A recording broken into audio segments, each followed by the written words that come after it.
Good morning. This meeting will come to order. This is a public meeting of the Commodity Futures Trading Commission to consider issuance of proposed rulemakings under Dodd-Frank, Wall Street Reform and Consumer Protection Act. We'll be taking up today requirements for prompt and efficient processing for clearing and for the transfer of customer positions. And I know that Ananda, Phyllis, and John are prepared to address that for us. Two sets of conforming amendments to Part 4 of Commission regulations. These regard commodity pool operators and commodity trading advisors. And then also conforming amendments to Part 3 of Commission regulations, and these are with regard to intermediaries. We're in a process. Staff is reviewing many of the different parts to conform with Dodd-Frank, and we'll also later in the year to try to take up looking at the whole rule book, but I will be taking up more conforming amendments in the month of March and possibly into the spring. The Commission will not consider a proposed rulemaking today related to swap data record keeping and reporting requirements for pre-enactment and transition swaps, as was originally advised in the meeting agenda and on our website. Just as looking at the document, we just need a little bit more time, and we're not ready. In addition to the proposed rulemakings, the Commission will consider an interpretive order regarding disruptive trading practices authority. The proposed interpretive order is one more step in a process with regard to this area that Congress addressed. Staff also is working on a recommendation of a proposed rule concerning testing and supervision requirements related to algorithmic trading, based in part on the recommendations of the Joint Advisory Committee, the SEC-CFTC Joint Advisory Committee, and on recommendations from the CFTC's Technology Advisory Committee, as well as many comments received by the public and through various roundtables and the like. Before we hear from staff, I'd like to once again thank Commissioners Mike Dunn, Jill Summers, Bart Chilton, and Scott O'Malia for all of their thoughtful work on implementing Dodd-Frank. I'd like to welcome members of the public, market participants, and members of the media to today's meeting, as well as welcome those listening to the meeting on the phone and watching this live on the webcast. I think this is our 12th public meeting to consider Dodd-Frank rulemakings. We will be scheduling additional meetings for March, most likely towards the end of March, just given various travel schedules of the five of us. And we'll announce the agendas for those meetings on our website at least a week in advance. Each of the teams have worked very hard on the rulemakings that the Commission is considering today. They'll present their recommendations for how the Commission can best comply with the statutory obligations of Dodd-Frank, and we look forward to receiving public comments on the proposed rules we're considering.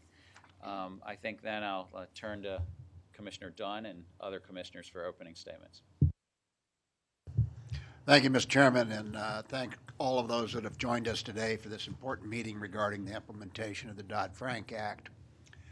I'm particularly interested in the proposed interpretive order regarding the Commission's Anti-Disruptive Trading Practices Authority. In reading the comments letters we received in response to our advance notice of proposed rulemaking, two things stood out to me. First, there was widespread support for the goal of eliminating disruptive trading practices from our markets. And second, most commentators called for a greater clarity to help them understand how we interpret the concept of disruptive practices. I look forward to receiving the public's comments to see if the proposed interpretive order adequately addresses those concerns. As I've mentioned in previous opening meetings, the CFTC is under serious strain in its current funding level. We lack the staff and technological resources to implement Dodd-Frank and continue to fulfill our pre-Dodd-Frank duties under the Commodity Exchange Act. Our staff's performance during this difficult time has been truly remarkable.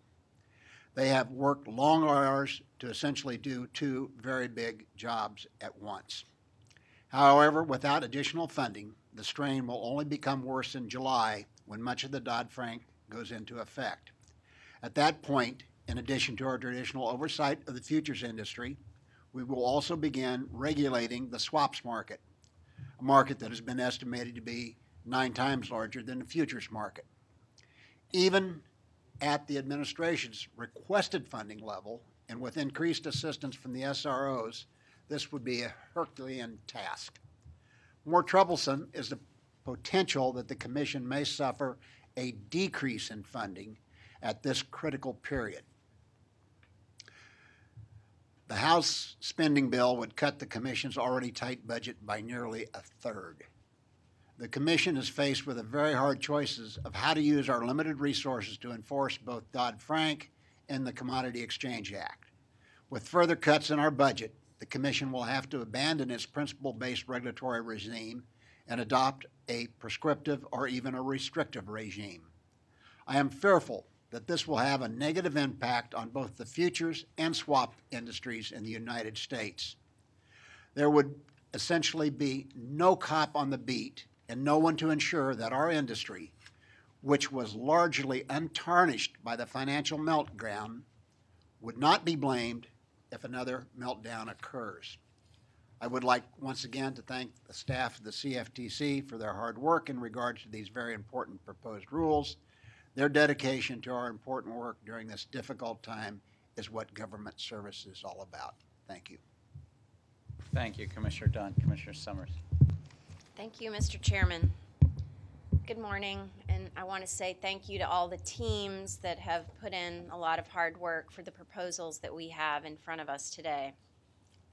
Before I address the specific proposals, I'd like to talk about an issue that has become an increasing concern of mine, and that is our failure to conduct a thorough and meaningful cost-benefit analysis when we issue a proposed rule.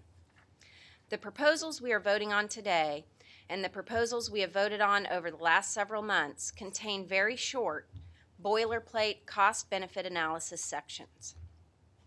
The cost-benefit analysis section of each proposal states that we have not attempted to quantify the cost of the proposal because Section 15A of the Commodity Exchange Act does not require us to quantify the cost. Moreover, the cost-benefit analysis section of each proposal points out that all the Commission must do is consider the costs and benefits, and that we need not to determine whether the benefits outweigh the costs. At the outset, I ask, how can we appropriately consider the costs and benefits if we make no attempt to quantify what the costs are? But more importantly, from a good government perspective, while it is true that 15A of the Commodity Exchange Act does not require the Commission to quantify the cost of a proposal or to determine whether the benefits outweigh the costs, Section 15A certainly does not prohibit the Commission from doing so. We have just simply chosen not to. Clearly, when it comes to cost-benefit analysis, the Commission is merely complying with the absolute minimum requirements of the Commodity Exchange Act. In my opinion, that is not keeping with the spirit of the President's recent executive order on improving regulation and regulatory review. We owe the American public more than the absolute minimum. As we add layer upon layer of rules and regulations, restrictions, and new duties, we should be attempting to quantify the costs of what we are proposing. And we should most certainly attempt to determine whether the costs outweigh the benefits. The public deserves this information and deserves the opportunity to comment on our analysis. That is good government. Our failure to conduct a critical analysis of costs and benefits simply because we are not required to is not good government. Of the proposals we are considering today, I'm most concerned about the proposed interpretive order relating to disruptive trading practices.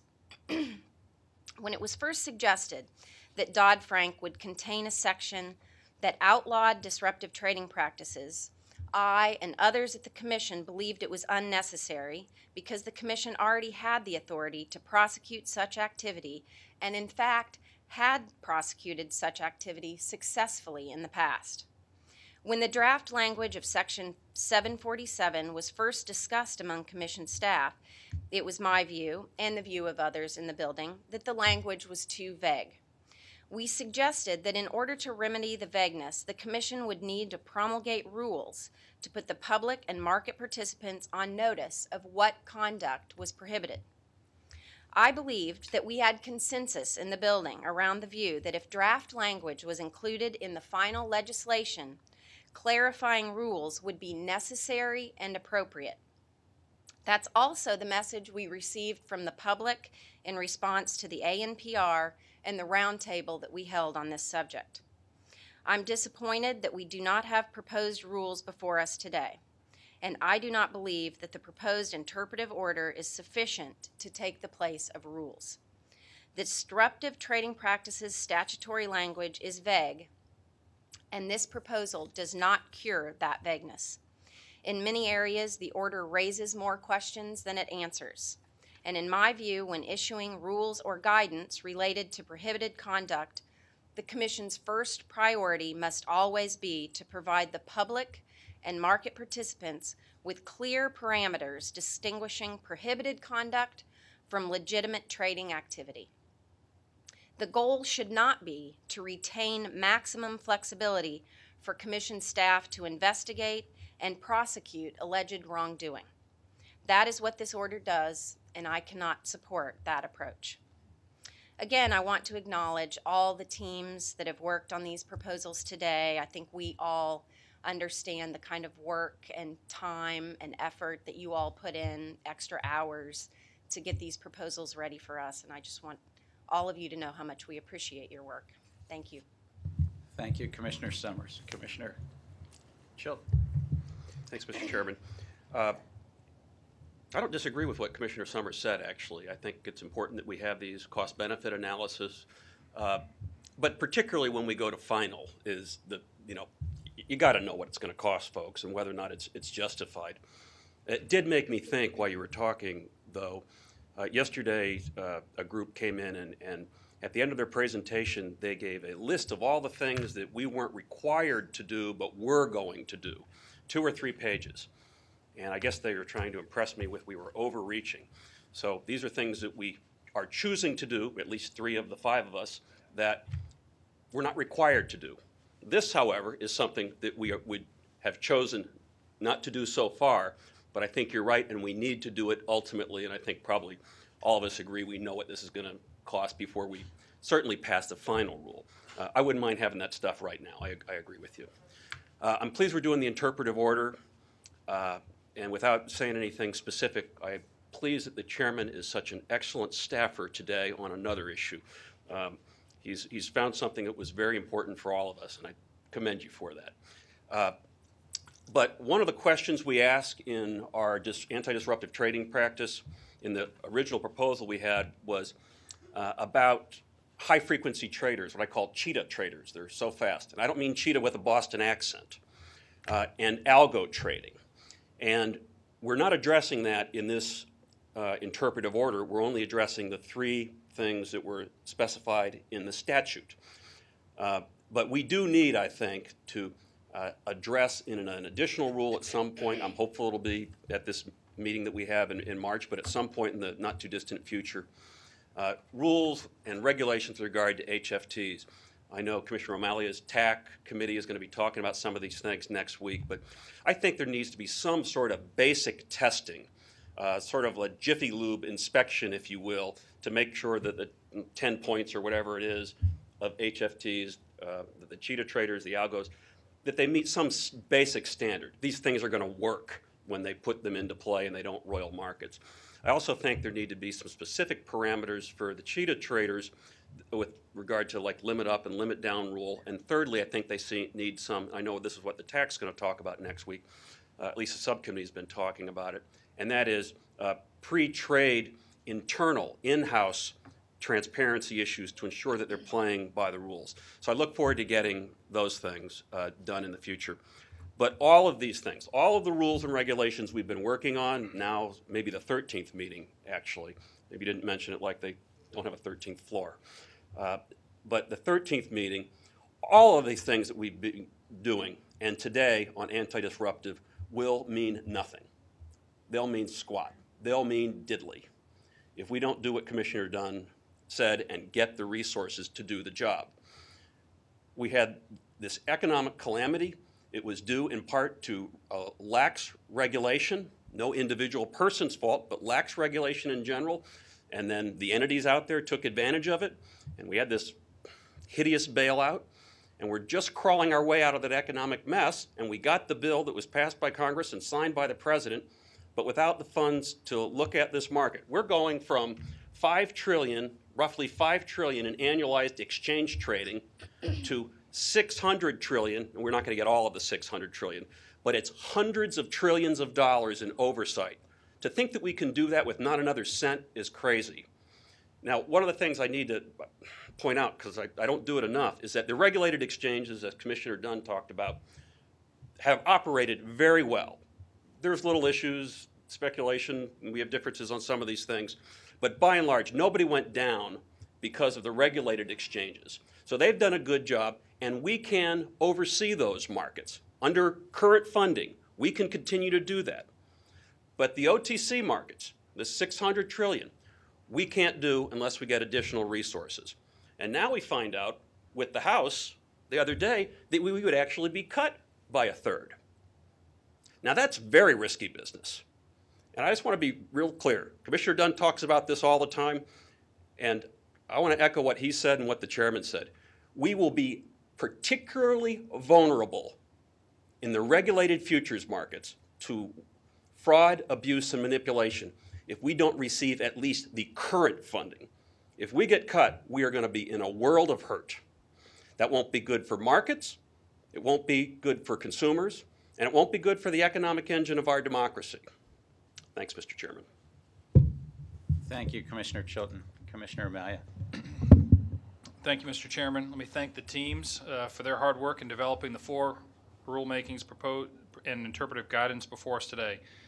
The staff here at the CFTC is definitely working hard. As of today, the Commission will put out 40 various proposals since August, totaling over 975 pages in the Federal Register pages. Those are those 9-point font everybody enjoys to read.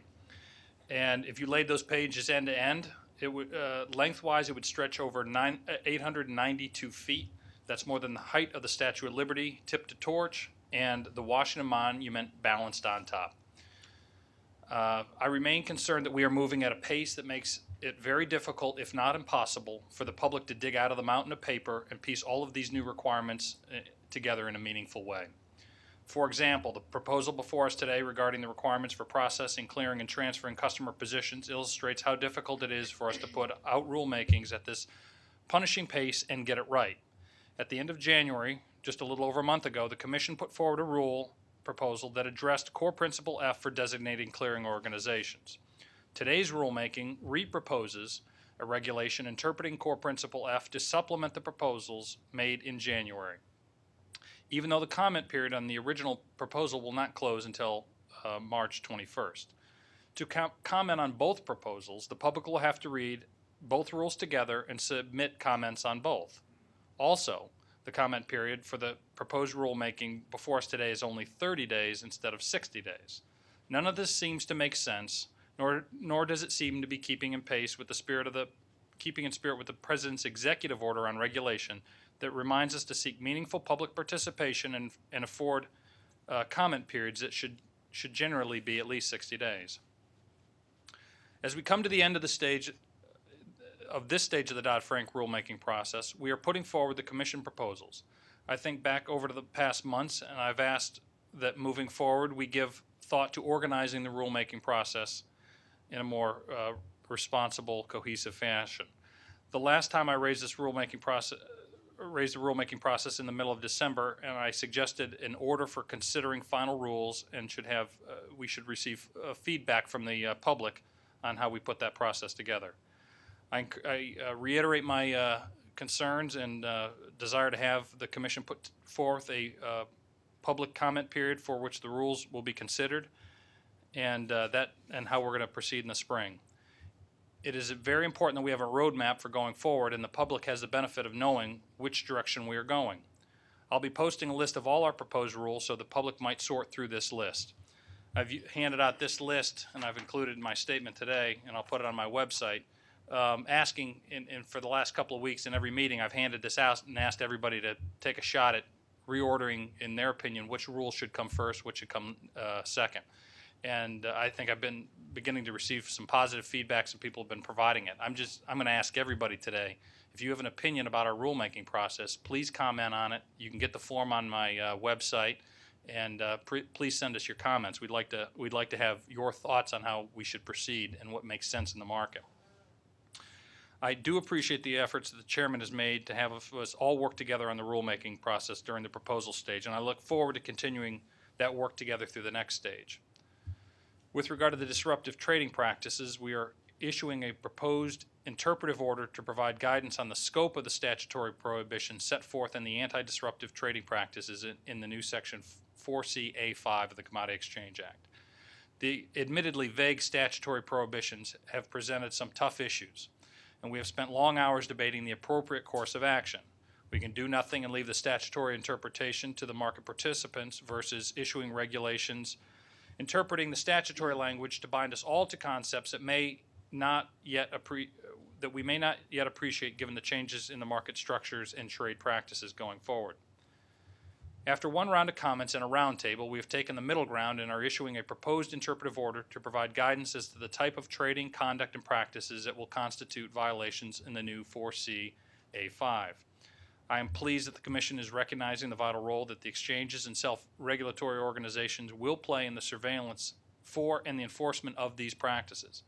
The Commission is simply not technologically equipped to monitor the markets at this time, and as the markets and trade practices evolve, it is imperative that we work cooperatively with the individuals and entities on the front lines.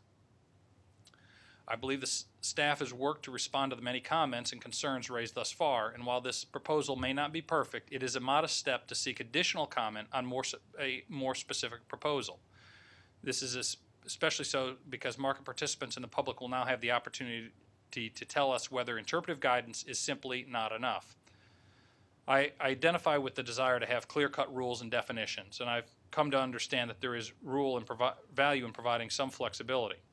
For example, the rule makes clear that the onus is on the market participants to, quote, assess market conditions and consider how their trade practices and conduct affect the orderly execution of transactions during the closing period. This seems pretty basic. However, this will apply to the market participants. How will this apply to market participants using a trading algorithm?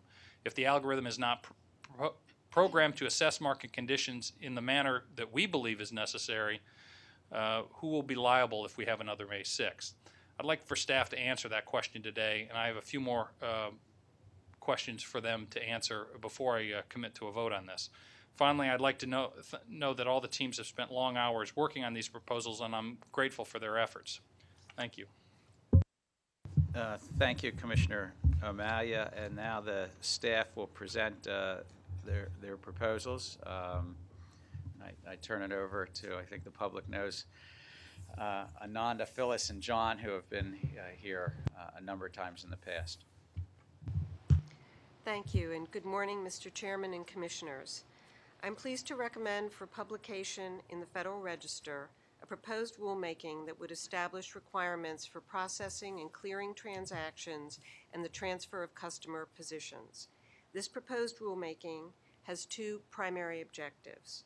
The first objective is to establish appropriate timeframes for the submission and acceptance for clearing of swap transactions that are eligible to be cleared by a derivatives clearing organization, which I will refer to for simplicity as a DCO. The second objective is to require a DCO to carry out the prompt and seamless transfer of customer positions from one clearing member of the DCO to another clearing member of the DCO upon customer request. These proposals supplement earlier proposed rulemakings approved for publication by the Commission. While the proposed rules before you would establish requirements for swap dealers, major swap participants, FCMs, swap execution facilities, and designated contract markets, the primary focus is on DCOs, and the rules to implement core principles applicable to DCOs regarding participant and product eligibility and treatment of funds.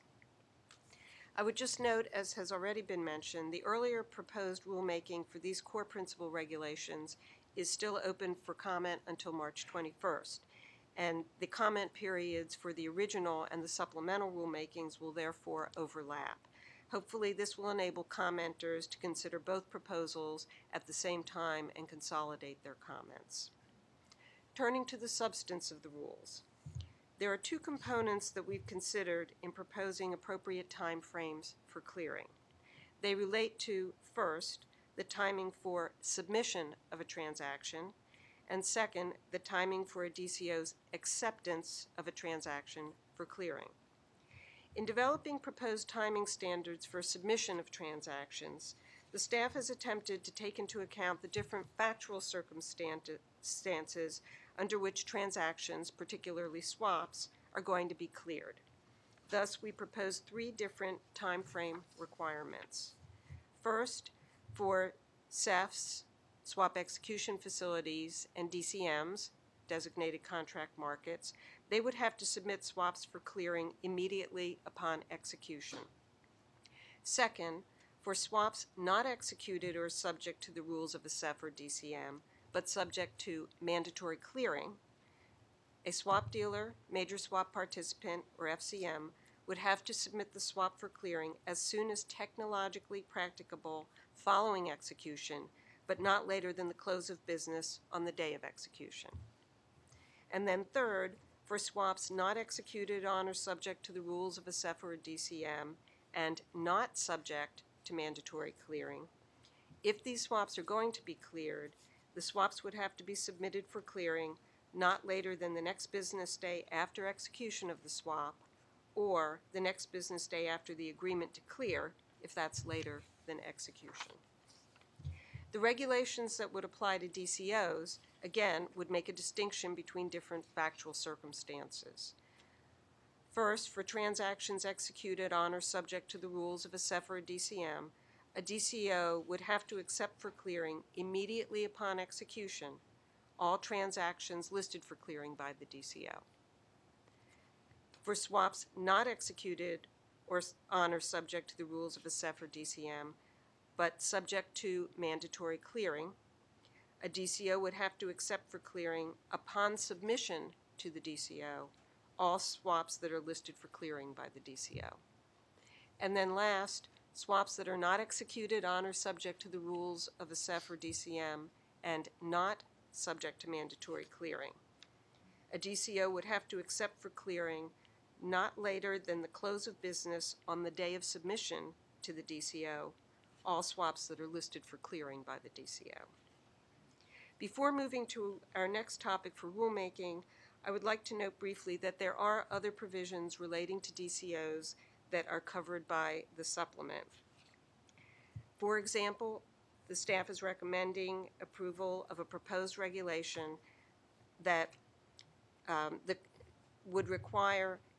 would prohibit a DCO from requiring that one of the original executing parties to a swap must be a clearing member in order for the transaction to be eligible for clearing. This is a proposed rule that would further implement core principles for participant and product eligibility. And then lastly, the issue of prompt transfer of customer positions and related funds upon customer request. In response to industry concerns about portability, the staff is recommending that the Commission propose a rule to implement DCO Core Principle F, treatment of funds, requiring a DCO to have rules providing that, upon the request of a customer and subject to the consent of the receiving clearing member, a DCO must promptly transfer customer positions and related funds from the carrying clearing member of the DCO to another clearing member of the DCO, without requiring closeout and rebooking of the positions prior to the transfer. The requirement that the DCO not require closeout and rebooking eliminates a source of unnecessary delay and market disruption and conforms with current futures industry practices. This concludes my formal presentation, and my colleagues and I will be happy to answer any questions. Thank you. Thank you to the team that's worked on this, and Phyllis for your presentation. I had a question as to how clearing works right now in the futures marketplace. Are there provisions that provide for, by the exchanges or clearinghouses, to do this this prompt and efficient clearing that we're recommending here in the swaps marketplace?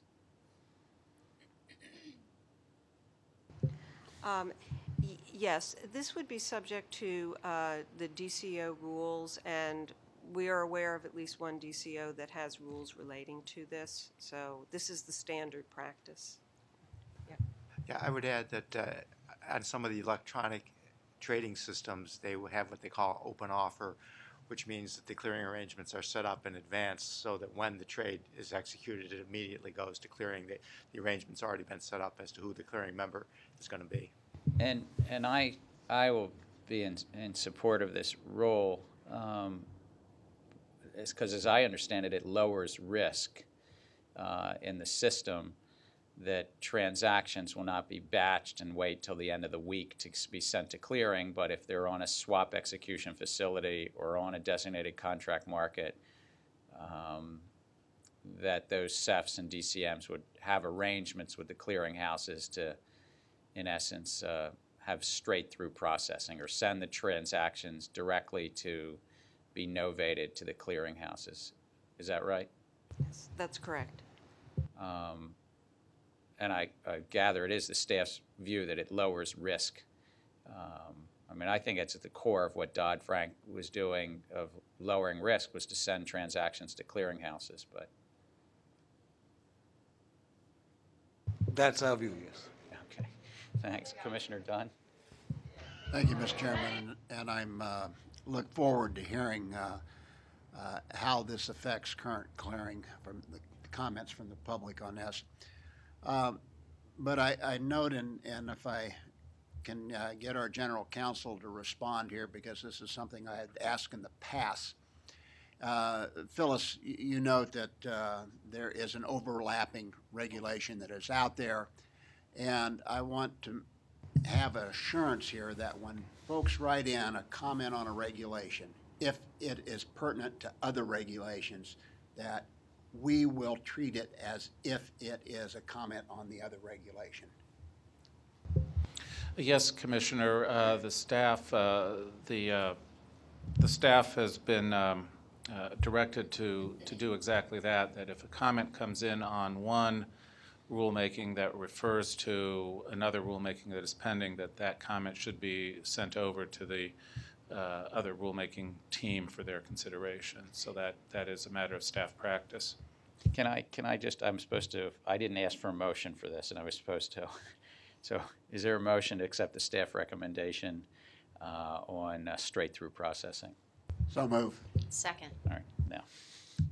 Just final clarification, and that even if that comment period on that other proposed regulation is closed, it will still be accepted as if it came in a timely manner. If the comment if the comment on an open comment period refers to a proposed rule for which the comment period is closed, as a general matter, it would still go over to the other.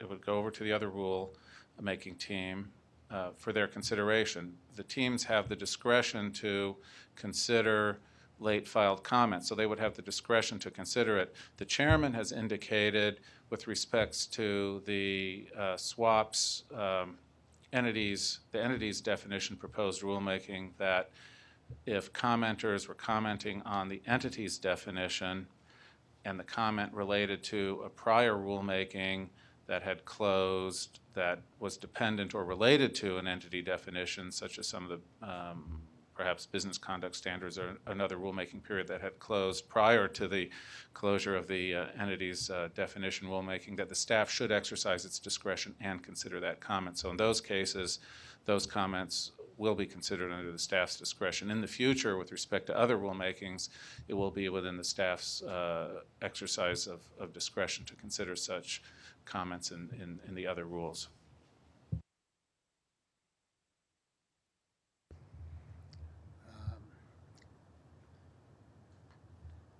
I don't know if that completely satisfies me or not. I would like to be something very uniform, and maybe we can discuss this later as a procedural. I concur with you, Commissioner Dunn. I think that we're in a natural pause right now. I mean, we have whatever work we do today, and we'll put out for proposal. Our next meeting of this public meeting of the Commission is likely to be towards the end of March. We do have a number, I think, of the 30 original teams, 27 have been here. And the 31st team is now here too for the conforming amendments.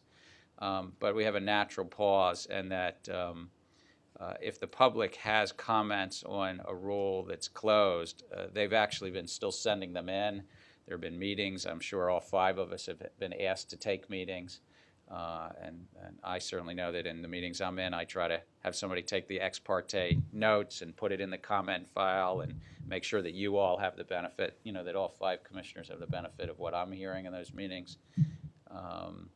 So as General Counsel Berkovich has said, I've said this, you know, to the public, you know, if they have a comment and it comes in and it's during this sort of pause right now, and this pause is not going to be just a few days. I mean, we just naturally have a period of time where staff is looking through, I think we've gotten probably somewhere between 1,300 and 1,500 comments already, and staff is looking through those comments, summarizing them. They've got a lot of work to summarize those comments, make staff recommendations, and then this commission will work, as Commissioner O'Malley said, just think of a schedule as to how to take these up in the spring and summer. And as I've often noted, we're human. Some of these things will be past, you know, the July 15th date, because we want to get these right and balanced, and that's what's important. And in the pendency, I think I agree with Commissioner Dunn. I mean, the staff and we have some discretion to continue to get these comments in the right files. With that, Mr. Chairman, I have no further questions. I would ask the public to send in their comments on this. I will keep an open mind and review those comments accordingly. Thank you, Commissioner Summers. Actually, I'd like to follow up on this conversation, if I can, with regard to staff's discretion. And so what will the process be if staff decides not to consider a comment letter? Do they notify the party that they have decided not to consider it? I guess I'm a little bit confused at the staff discretion. The commenters, when the commission sets forth a deadline in the proposed rule, the agency must consider the comments that meet before the deadline, and as I mentioned and you referred to in the question, it is within the staff's discretion, so it may be considered and it may not be considered. There is not a process for notifying a commenter saying we are considering your comments. If the comment is considered and the commenter raises an issue, at that point the agency has an obligation to respond in the rulemaking to that comment. So ultimately, when the agency publishes the final rule, it must address all the comments in the final rule. So at that point, the commenter could read the final rule and see whether that comment was addressed or not. But there's actually no process of notification that says we're considering your comments presently. Thank you. I guess I would just say that it would be my hope that if there's not a process for notifying the party, if they've commented after the comment period is closed and the staff makes a determination that we're not considering that comment, that maybe then there would be a process for at least the commission to be notified that we've decided to not consider those comments because they're after the comment period is ended. Certainly, I think that's something we certainly can do. I'd also note that although there isn't a formal process for notifying people whether their comments are considered or not, it's been my experience with a number of these instances so far, and I can't speak for all the rulemaking teams on this, but oftentimes commenters who are either anticipating they will be late or who actually are late will call up and say, we're going to be filing late, will you consider our comments? And so there's an informal discussion between the staff back and forth, and sometimes the commenters are informed that, yes, we will consider their comments. So it's not necessarily a black box, although there isn't a formal notification process. There is that informal discussion back and forth on this. But we can certainly notify when there is a date that the staff says, okay, here's the cutoff date. We're just not going to be accepting any. It's beyond the point where if we take more comments, it's going to interfere with the promulgation of the final rule or something like that. We could do that if that's what the commission would like. Thank you, Dan.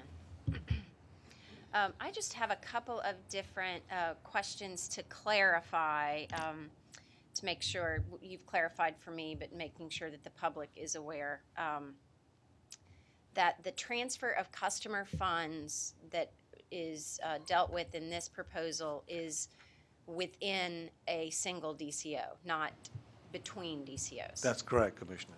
It's meant to make sure that if I'm a customer and I have an account with Phyllis, who is a clearing FCM, and I have positions at X DCO, and I want to transfer my positions to John, who's also a clearing member, that DCO must facilitate that transfer. Thank you. And my second question to clarify is with regard to the treatment of funds and the permitted investments, to just clarify that the funds a DCO holds that are not 4D funds are not subject to 1.25. That is correct, Commissioner. Rule 1.25 only goes to the investment of customer segregated funds. Yes. Thank you. Thank you, Commissioner Summers. Commissioner Chilton. I'm curious if we're expecting any resistance to the timeframes for submitting swaps for clearing or for DCOs to clear, and also if there's any you think we'll get any resistance to the customer funds transfer proposal. We may get resistance from the dealer community. For example, there is a clearing organization that's not regulated by this commission that does clearing on a weekly basis, on a batch basis. So people may resist because they're used to a particular way of doing business. And also, I think the dealer community may object to this transfer. Basically, we're saying you don't have to close out your position and reestablish your position just to move from one clearing firm to another. That doesn't make any sense at all. But perhaps the current practice allows people to make more money. So if we're potentially taking away a source of revenue, people might resist. Thank you. Thank you, Commissioner Chilton. Commissioner Amalia. Thank you. Let me follow up on the comment questions. I don't know if it was ever answered why we went with a 30-day over 60-day comment period for this rule.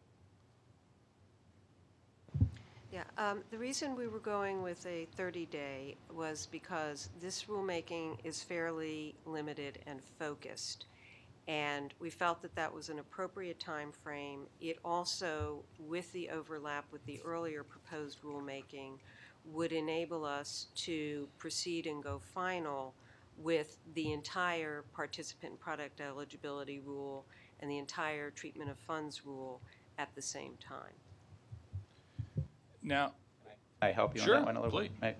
But if we had a longer comment period, couldn't we possibly do a great deal of what we do in clearing in the spring or into the summer, and, you know, this straight-through processing could possibly be, you know, done in a separate final rule. I mean, that it could be, you know, you know, it is pretty targeted. Isn't that possible as well? Yes, it certainly could be done separately, just as it is being done now. I think that one thing to take into consideration, which I know has been discussed, and there isn't a final decision on it, is how we consolidate and put together all the different rulemakings.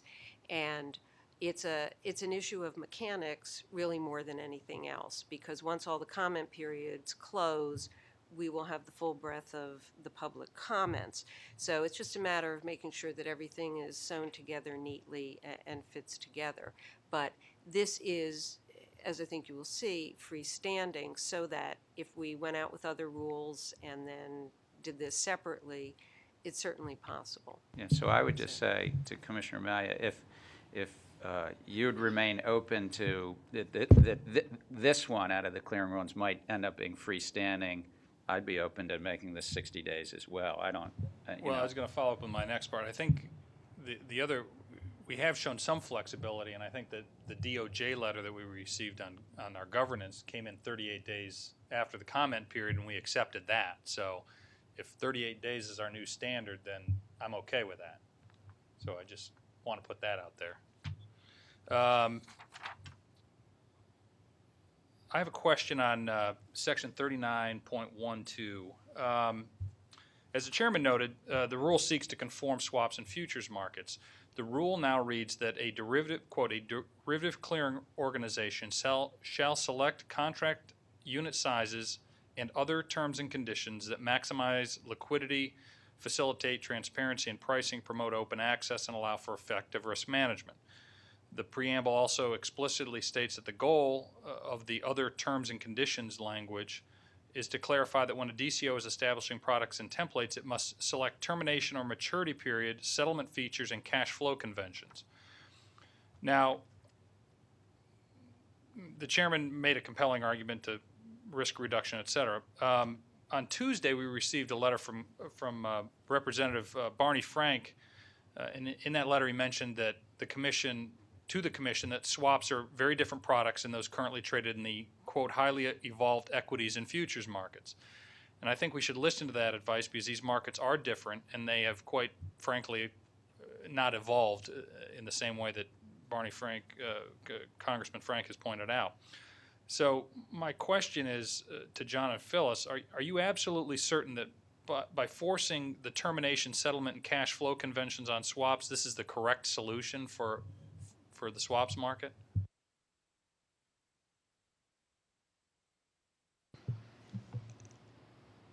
If you accept the proposition that swaps need to be cleared, I think you've got to give the clearinghouse the most flexibility in determining how to clear a product. Otherwise, what you're going to get is the worry that you're going to have is, as between the customer and its clearing firm, you're going to have one contract. As between the clearing firm and the clearinghouse, you're going to have another contract.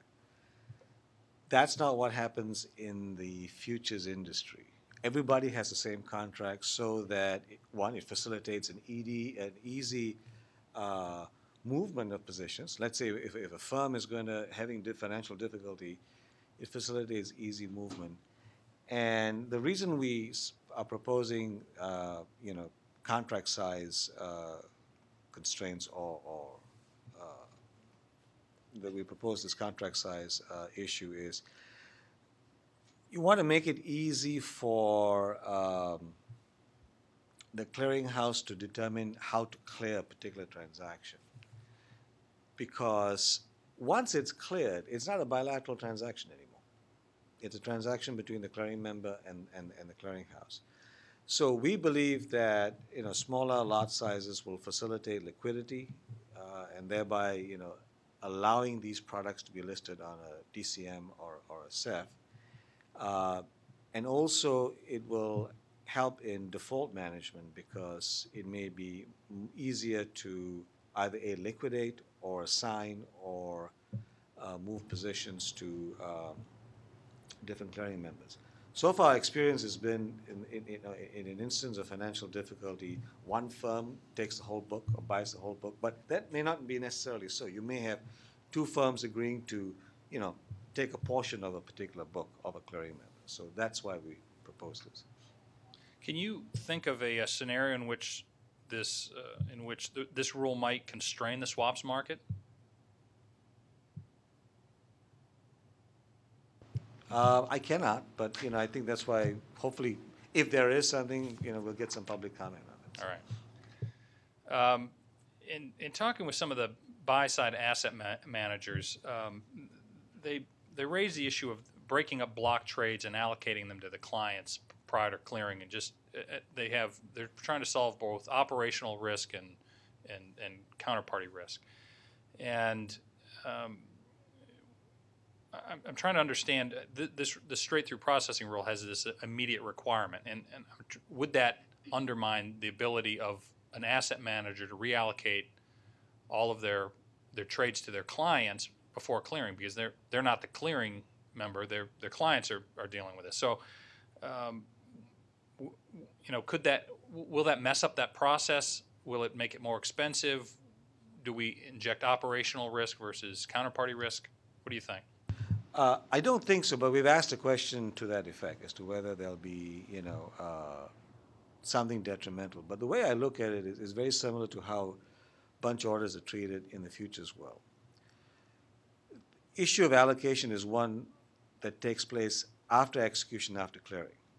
Because what you want to make sure is you allocate positions. Let's say you're a money manager and you've got 10 clients. You execute, say, a block of 1,000 contracts, and you're going to give 100 to each of them. In my view, what has to happen first is clearing.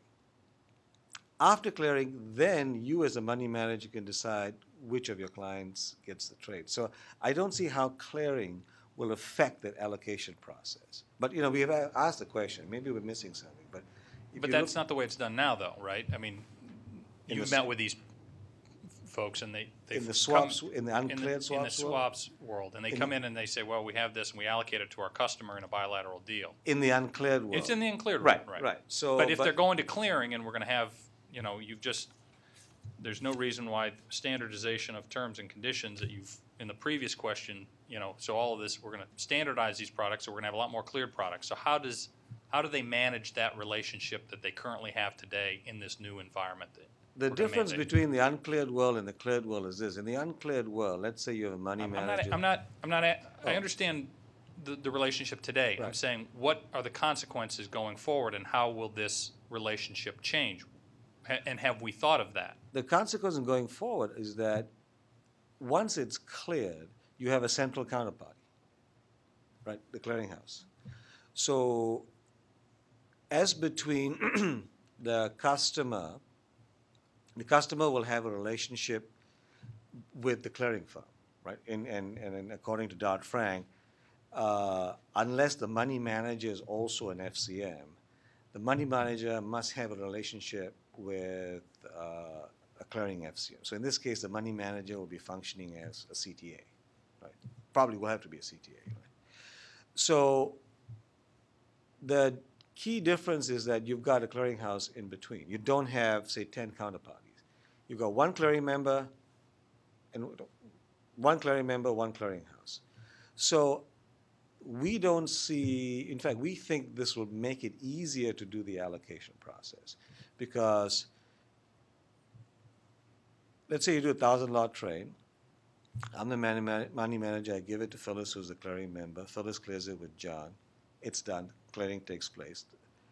Then Phyllis will tell me, you're done, and now go ahead and allocate how you want to allocate it. And then, now, of course, Phyllis needs to know, because the clients that I allocated to are also Phyllis's clients, because they're all customers. So I think that this will make allocations much easier, just as it is done in the futures world. So in a default situation with the clearinghouse, Yeah.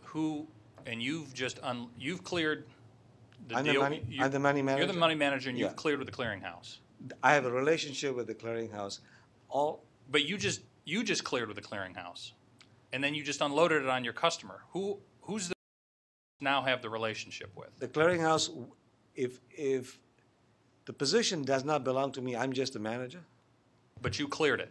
You have the bilateral, you and the clearinghouse have now done the deal. Actually, what happens is I have to tell all my customers to open an account with the clearing FCM. Unless I'm the clearing FCM, I cannot engage, I cannot clear, I cannot act as a clearing member for customers with a clearinghouse unless I'm an FCM. Right? So if I choose just to be a money manager, which happens right now, Sure. if I choose just to be a money manager, I will tell my clients, whoever I manage the money for, to open an account with an FCM, whichever FCM they choose to do so, just like it happens in futures. So the relationship is between the client and the FCM, and the FCM and the clearinghouse. I'm just the advisor. So to my original question, how will this change? I think you've just identified Yeah. that's how it'll change. It'll change. In fact, I think it'll make it much more rational, and it will introduce the clarity in the futures world to the cleared swaps world. Okay, thank you. I just want to, that change to which you just referred, and it's part of why we're reaching out to talk about implementation phasing, because Right. these changes for money managers, for asset managers, and ultimately financial end users, not the non-financial, but for the financial end users, over time, Dodd-Frank says that if it's cleared, you have to clear through a futures commission merchant. Am I right? Correct. Dodd-Frank says that if a swap has to be cleared, or in fact, even if it's voluntarily cleared at a DCO, it must be done through a registered FCM. As far as the customer is concerned, the customer, Right. only a registered FCM can clear a transaction at a clearinghouse for a customer. And that's not, this rule's not doing that. That's done by statute. That's It's- right. That's right. So the change to which you refer is largely because of, there's a statutory construction. Right. I look upon it as a processing change, because right now, in the bilateral world, there's no clearinghouse and there's no clearing member. So the money manager executes swaps with a counterparty, but then he or she is doing it for the people that they manage money from. And I would imagine that after the execution is done, the money manager will then have to identify to the counterparty who its counterparty is. Right? Because that's what the money manager does. Unless the money manager is choosing to act as a counterparty. Do you have a sense of what this would do to the cost relationship? The paradigm today with having all these pension funds and workers' money all in this thing, they go to an asset manager, they manage this fund. Now you're breaking up that relationship and changing that. What impact will that have on the individual pension fund? I would make one point. I think that currently the individual parties would have to have a relationship with whoever the counterparty is. And going forward, they'd have to have a relationship with an FCM. They wouldn't have to have a direct relationship with the counterparty anymore because it's going to clearing. My meetings with some large asset managers, they've laid this out as they know, that regardless of this rule, they've said, we know that we need to do this documentation. We hope that we have enough months, and that you work it into the implementation process, because many of their customers will have to go from ISDA agreements to agreements with futures commission merchants, and that I think that's regardless of this is and why it's very helpful to hear from the public on these documentation issues, because I think it will affect our implementation schedules, or it certainly influences my thinking on implementation. That is a great point, Mr. Chairman. The relationship is changing, and it is a huge documentation challenge. I'm glad you recognize it, and Yeah. we're going to accommodate that. Yeah. Oh, I think that's. We want there's a cumulative effect of all the rules, and what Congress passed was to help promote transparency and lower risk, but Right. it's got to be implemented over time to allow some things sooner, some things later. Yeah, you just keep in mind who these people, I mean, these are pension funds, people that are trying to find the most cost-effective way to manage their Right. money and get the Right. best return. And, Right. and for us to change that relationship or increase the cost is going to hurt their returns. But I'm hearing from Ananda and Phyllis and John, this particular rule here isn't what causes that. I mean, those documentation issues. Agreed, but I mean, this is the opportunity I took to highlight the Oh, no. the paradigm shift. Glad you did. Did you feel you needed a change on the comment period date? I mean, no. All right. If there are no further questions, Commissioner O'Malia? Aye. Commissioner O'Malia, aye. Commissioner Chilton? Aye. Commissioner Chilton, aye. Commissioner Summers? Aye. Commissioner Summers, aye. Commissioner Dunn? Aye. Commissioner Dunn, aye. Mr. Chairman? aye. Mr. Chairman, aye. Mr. Chairman, on this question, the yeas are 5, the nays are 0.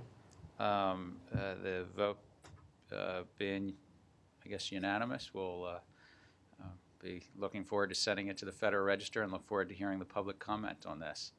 And I think then we turn to, I can't remember if it's Part 3 or Part 4 first. Part 4 of the Commission Regulations Conforming Amendments.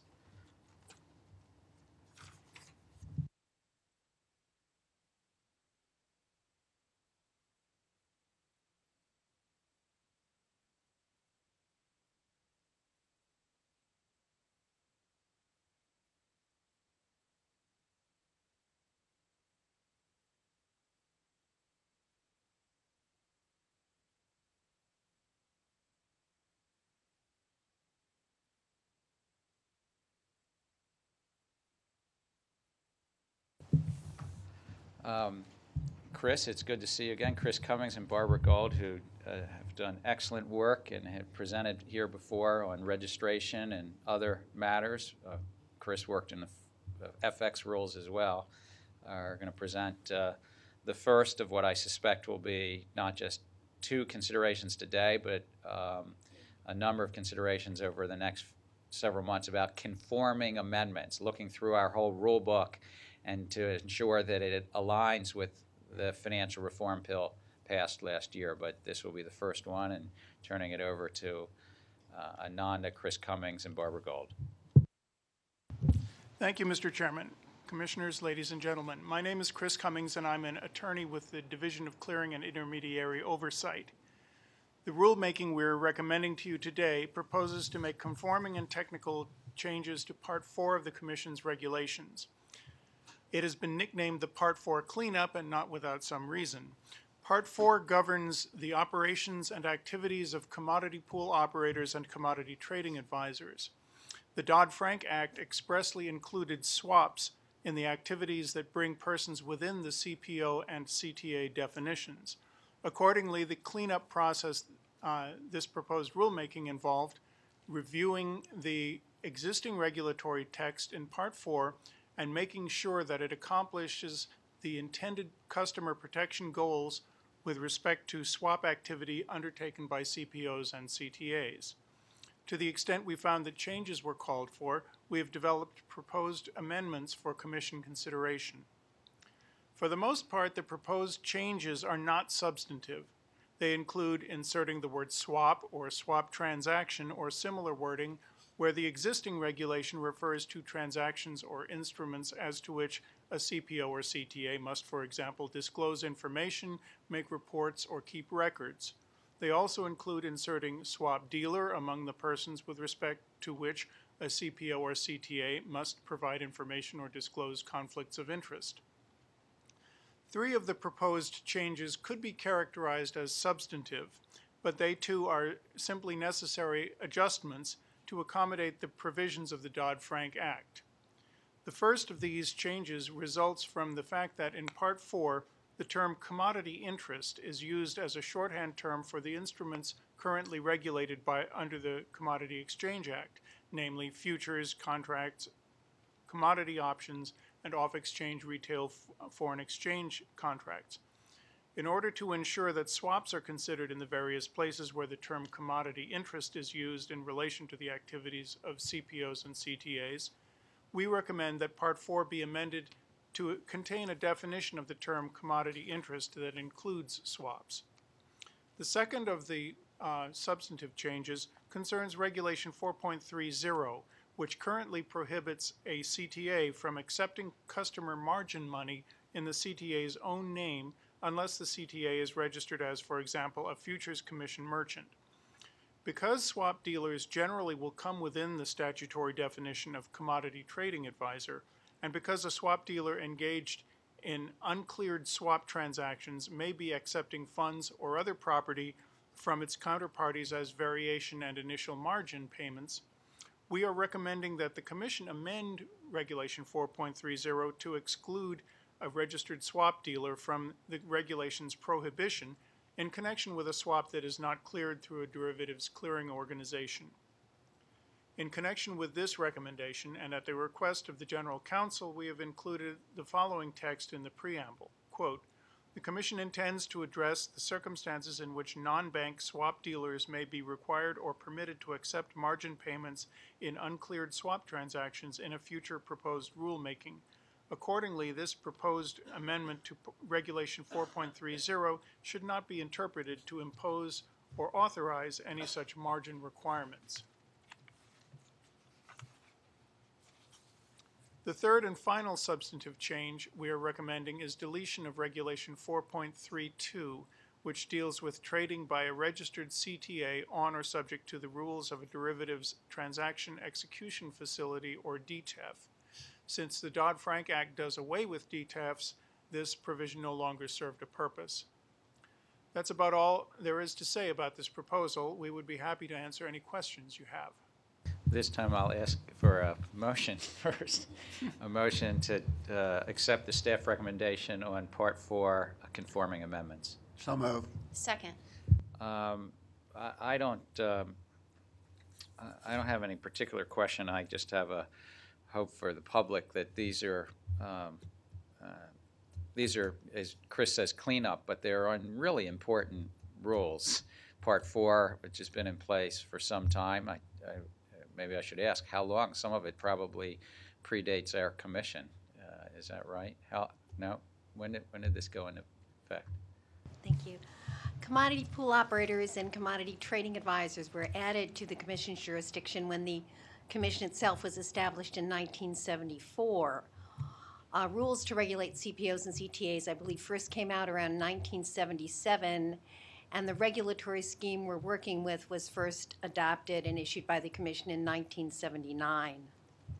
So what I understand you've done is you've looked through all of Part 4 and said, given the Dodd-Frank Act now includes in the definition of commodity pool operator, commodity trading advisor, advising or pooling swaps, you've looked through and, as you say, you've done this conforming or cleanup. Is that right, Chris?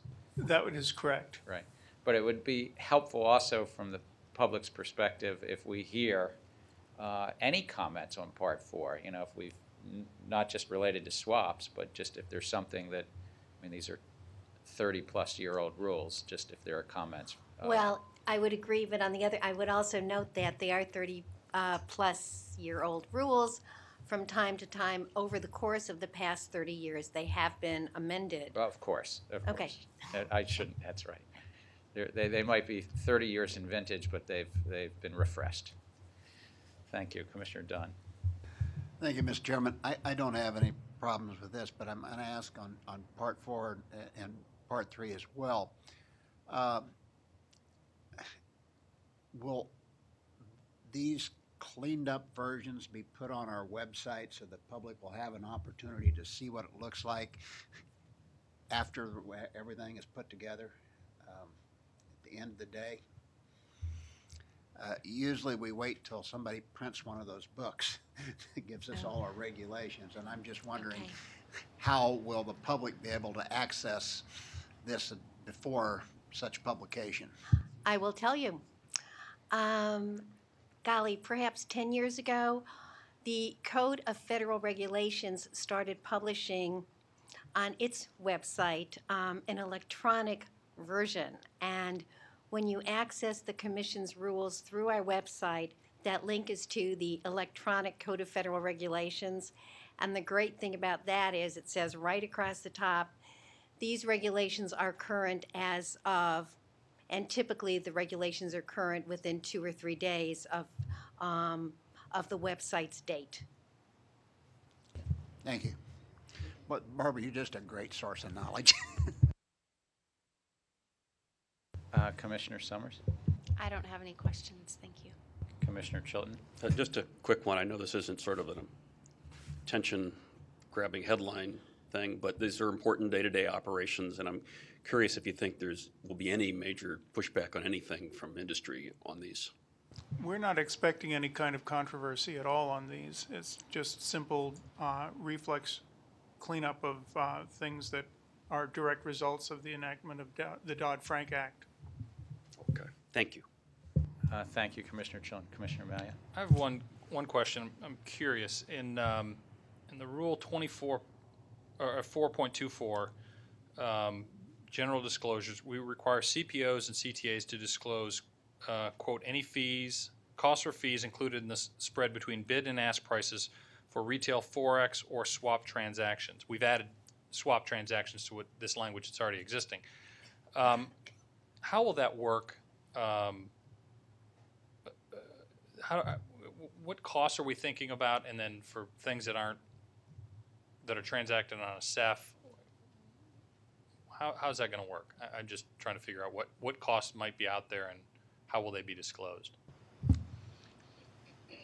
This provision was introduced to initially to cover the retail Forex market, where it's the bid-ask spread and points or pips over or above, and that sort of thing for calculating what the customer pays and what the counterparty, who is the dealer at the same time, receives for income.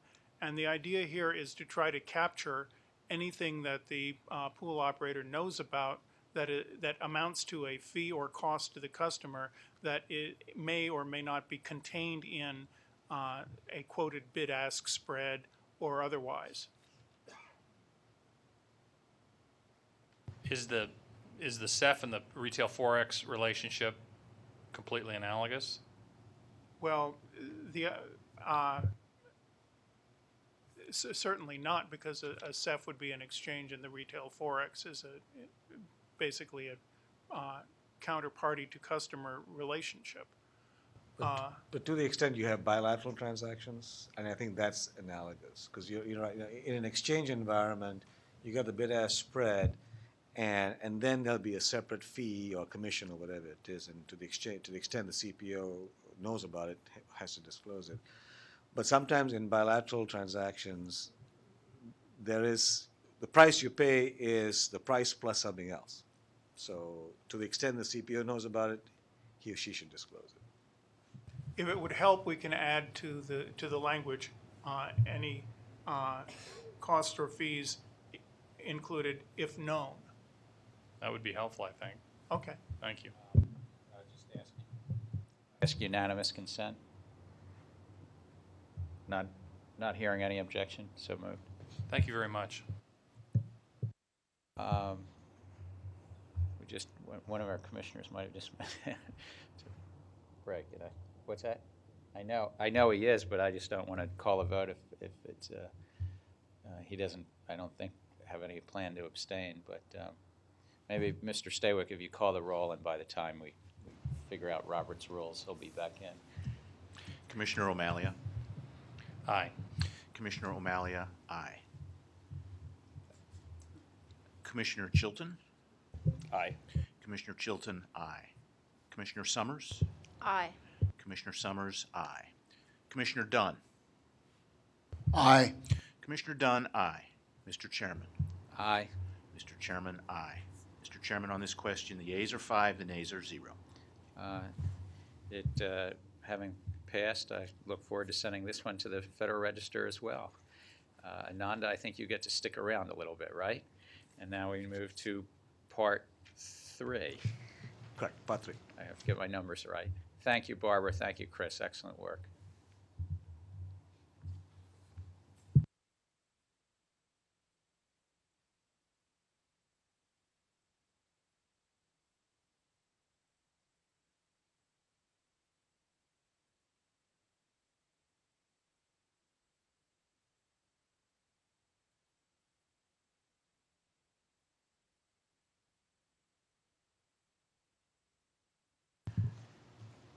Mr. Chairman, Commissioners, Andrew Chapin, Associate Director in DCIO, and Claire Knox, who's Special Counsel, will be presenting on registration of intermediaries. Thank you, Ananda. Good morning, Mr. Chairman. Good morning to the rest of the commissioners. As an opening thought, I will say that it's not my intent to simply recite each of the provisions that are addressed in the proposal.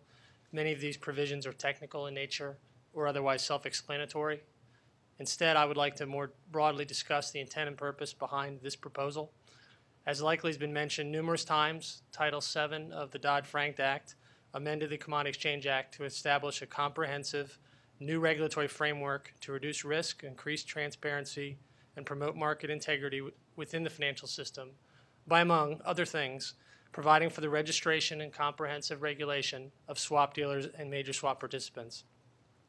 The notice of proposed rulemaking that we are here to discuss today sets forth proposed regulations to further implement these new statutory provisions consistent with other Commission rulemakings and to make other improvements to Part 3 of the regulations regarding the registration of intermediaries. The Commission's existing registration process for futures, commodity options, and retail foreign exchange intermediaries, their associated persons, floor brokers, and floor traders is set forth in Part 3. Currently, Part 3 does not address the categories of swap dealers and major swap participants, nor does it reference swap execution facilities, a new market category for swap transactions created by Dodd-Frank. The proposed revisions would provide generally that the mechanics for registration applicable to intermediaries engaged in certain commodity interest transactions, such as futures and commodity options and retail foreign exchange, would similarly extend to the intermediaries engaged in swap transactions. In other words, this proposal would amend Part 3 to conform the regulations regarding the mechanics of registration by incorporating references to swap dealers, major swap participants, and CEFs where appropriate. As a result, swap dealers and major swap participants would, for example, be required to file the same types of registration documents, be required to maintain accurate identifying information, and follow the same procedures for the withdrawal of their registration as any other derivatives registrant. It is worth noting that this proposal also would delete references to derivatives transaction execution facilities, or DTEFs, from Part 3. As was previously mentioned, this term was abolished as a market category by Dodd-Frank. In addition to these conforming amendments, the proposal today sets forth certain modernizing and technical amendments. In anticipation of an influx of new registrants unfamiliar with the Part 3 requirements, the proposal would improve Part 3 to make it more user-friendly. Among other improvements, the proposal will amend Part 3 to reflect current registration practices of the National Futures Association, clarify the standard under which a registrant may simply amend its registration rather than withdraw and re-register due to changes to a legal name or form of organization in conjunction with a change of principles. It will consolidate multiple references currently contained in various provisions of Part 3 into a single appropriate location. It would improve the consistency of terms across Part 3. And lastly, it will update cross-references to other regulations. With that, I will conclude my remarks, and we are prepared to answer any questions. Thank you, Chairman. Entertaining motion on accepting the staff recommendation on conforming amendments on Part 3. So move. Second. I too will be supporting this rule. As I understand it, beyond the sort of cleanup and technical, the main thing is to move the words swap dealer and major swap participant in where it's appropriate. Is that the main thrust of? That is correct. Because this Part 3, is largely about intermediaries. But this doesn't, how does this Part 3 work with the business conduct and other rules that we've proposed and not yet moved to final on? The Part 3 simply deals with the mechanics of registration, how the firm must identify itself to the Commission and to the National Futures Association as it becomes a registered entity. I see. So Part 3 is not a set of affirmative obligations. It's more, if I might call it, a process and Correct. procedure. And then you part. go to part 22, I guess. Part You know, what? the new part that deals with business conduct. So once you are registered as a swap dealer or an MSP, look at this part and follow those rules. Okay. Thank you. Commissioner Dunn? I have no questions on this. Commissioner Summers? I don't have any questions. Commissioner Chilton? No questions. Commissioner Amalia? There's language in the proposal that discusses exempting individuals from registration as a swap dealer or an MSP if they are employed by a swap dealer or MSP. How many individuals have we potentially identified that could become swap dealers or MSPs? I think that proposal is intending to ensure that due to the broad nature of the definition of swap dealer and MSP, arguably, if I, as an employee, an associated person of a swap dealer, look at the definition, I might arguably fit into it. So this is just to affirmatively state we are not intending those persons to fall into that category if they are, in fact, associated persons of a swap dealer and major swap participant. Well, I certainly don't disagree with your characterization of a broad definition. Thank you. Mr. Staywick? Commissioner O'Malia? Aye. Commissioner O'Malia, aye. Commissioner Chilton? Aye. Commissioner Chilton, aye. Commissioner Summers? Aye. Commissioner Summers, aye. Commissioner Dunn? Aye. Commissioner Dunn, aye. Mr. Chairman? Aye. Mr. Chairman, aye. Mr. Chairman, on this question, the ayes are 5, the nays are 0. Thank you, Ananda, Claire, and Andrew. With the vote being unanimous, we'll send this one to the Federal Register as well. And Ananda, I guess you get to step up, and we'll have the group with regard to interpretive, I think, right? We're doing interpretive guidance next. Just have to make sure I got the right order. And so Bob Peace, and who else is coming up? Vince is coming up. All right. So our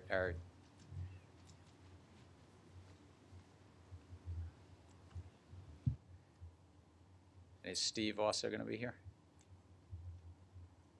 Yes, Steve will be here.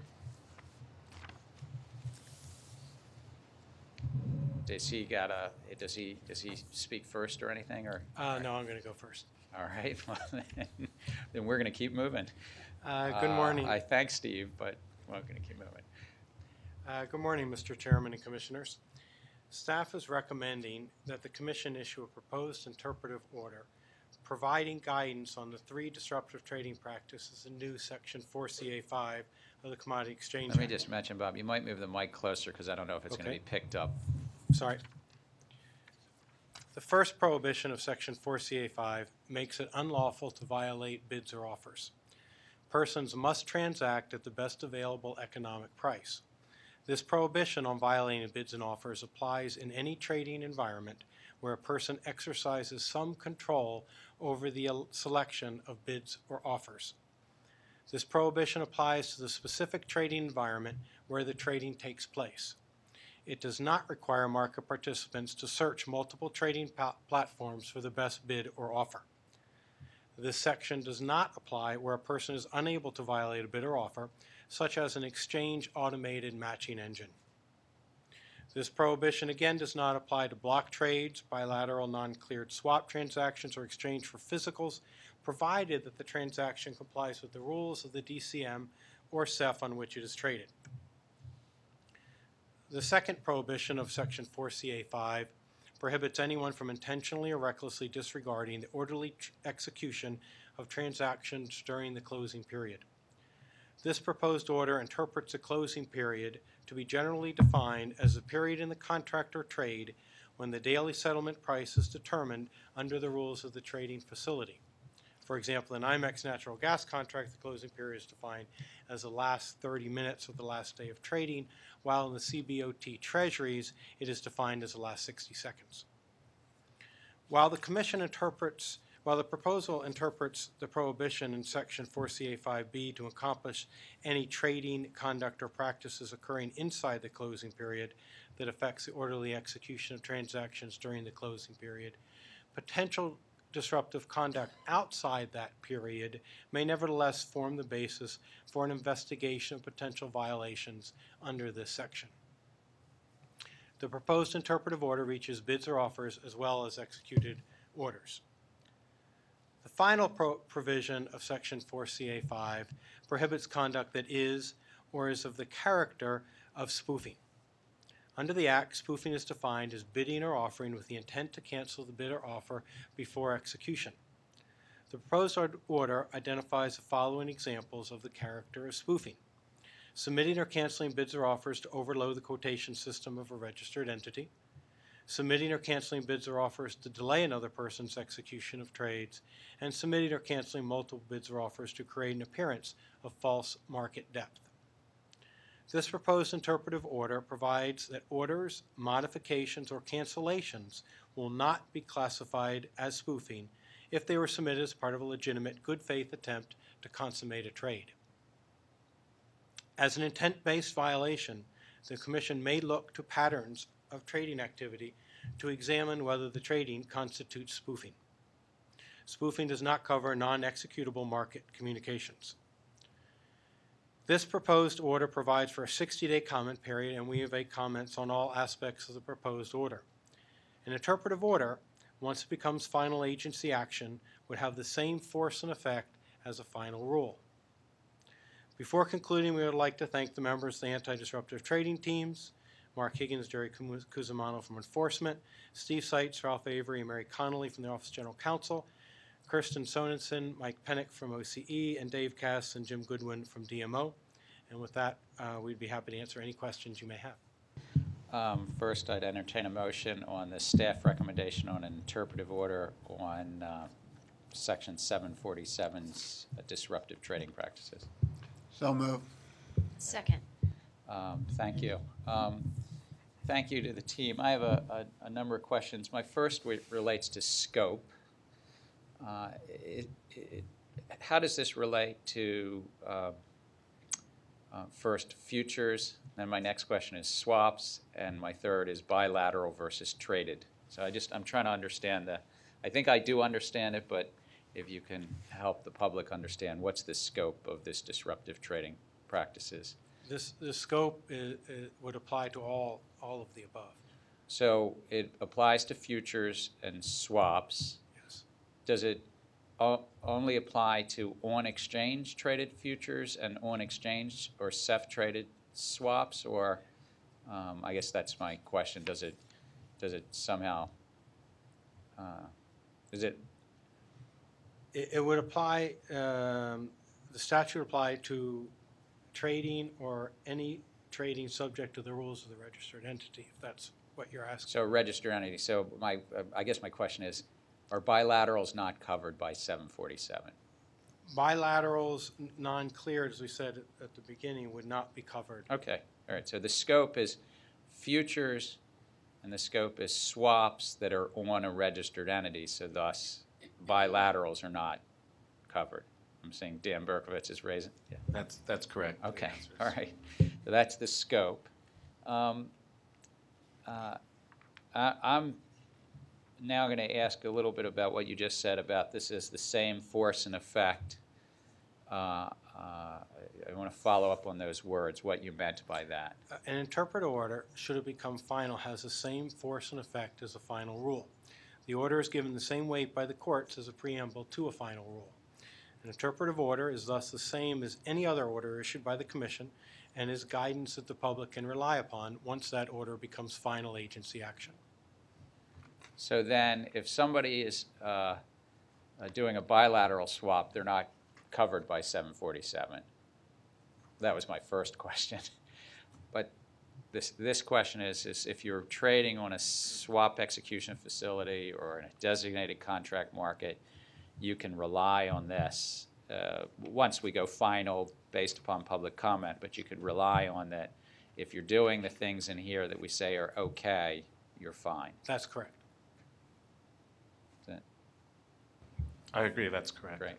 And so now my third sort of questions is that I think that this has addressed many of the comments, maybe not all of the comments, but many of the comments we heard in the roundtables and in the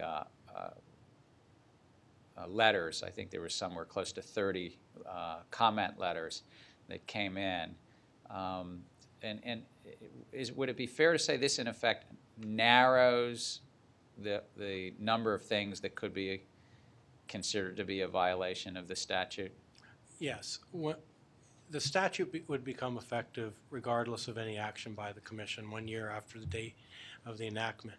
By putting parameters on it and providing this guidance, we are narrowing the scope of these rules.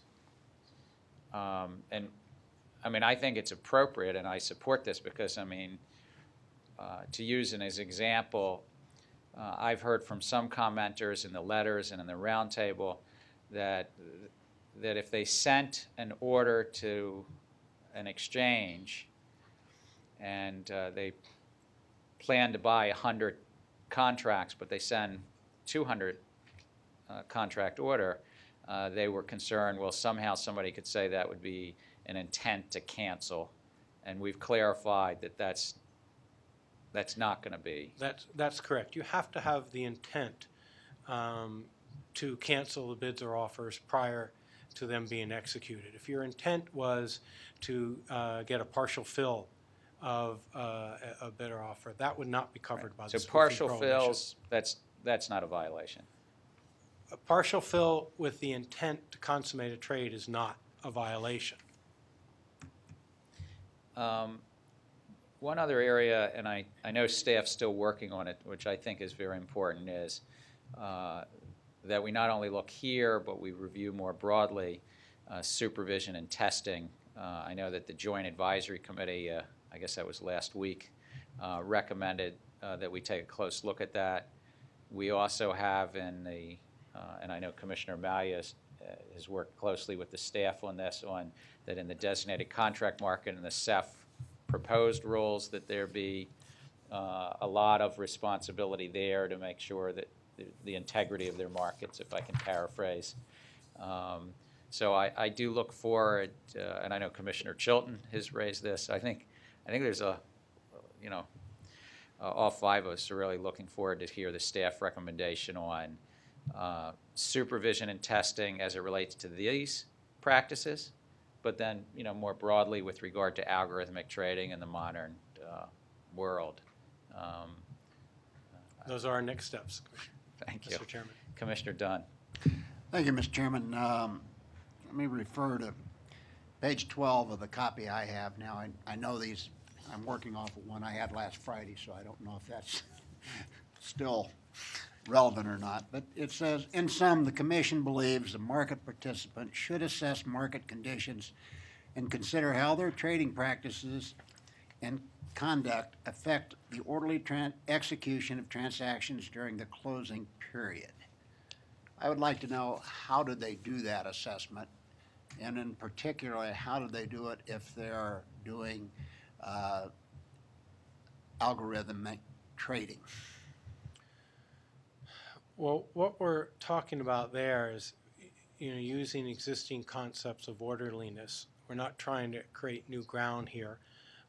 So they would look to the rational relationship between consecutive prices, levels of volatility, supply and demand, the relationship between the price of a derivative and the underlying physical commodity. We give some examples of that in the proposed order. So, okay. Are we assuming then, if someone is trading with an algorithm, that that's built into that algorithm? Yes. Okay. I really look forward to see the comments on this. And I want to thank the folks that commented on the advance notice of proposed interpretation that went out, and the members of that roundtable, because this is something I'm having a difficulty getting my arms around, and I really, really need the general populace to help me with it. I thank you, Commissioner Dunn. I think I agree with that. I'm glad to see that we're putting something out that does narrow, addresses some of the concerns that commissioners have raised about ambiguities with regard to the statute. I suspect the public will tell us where they think there's still additional ambiguities. Commissioner Summers? Thank you, Mr. Chairman.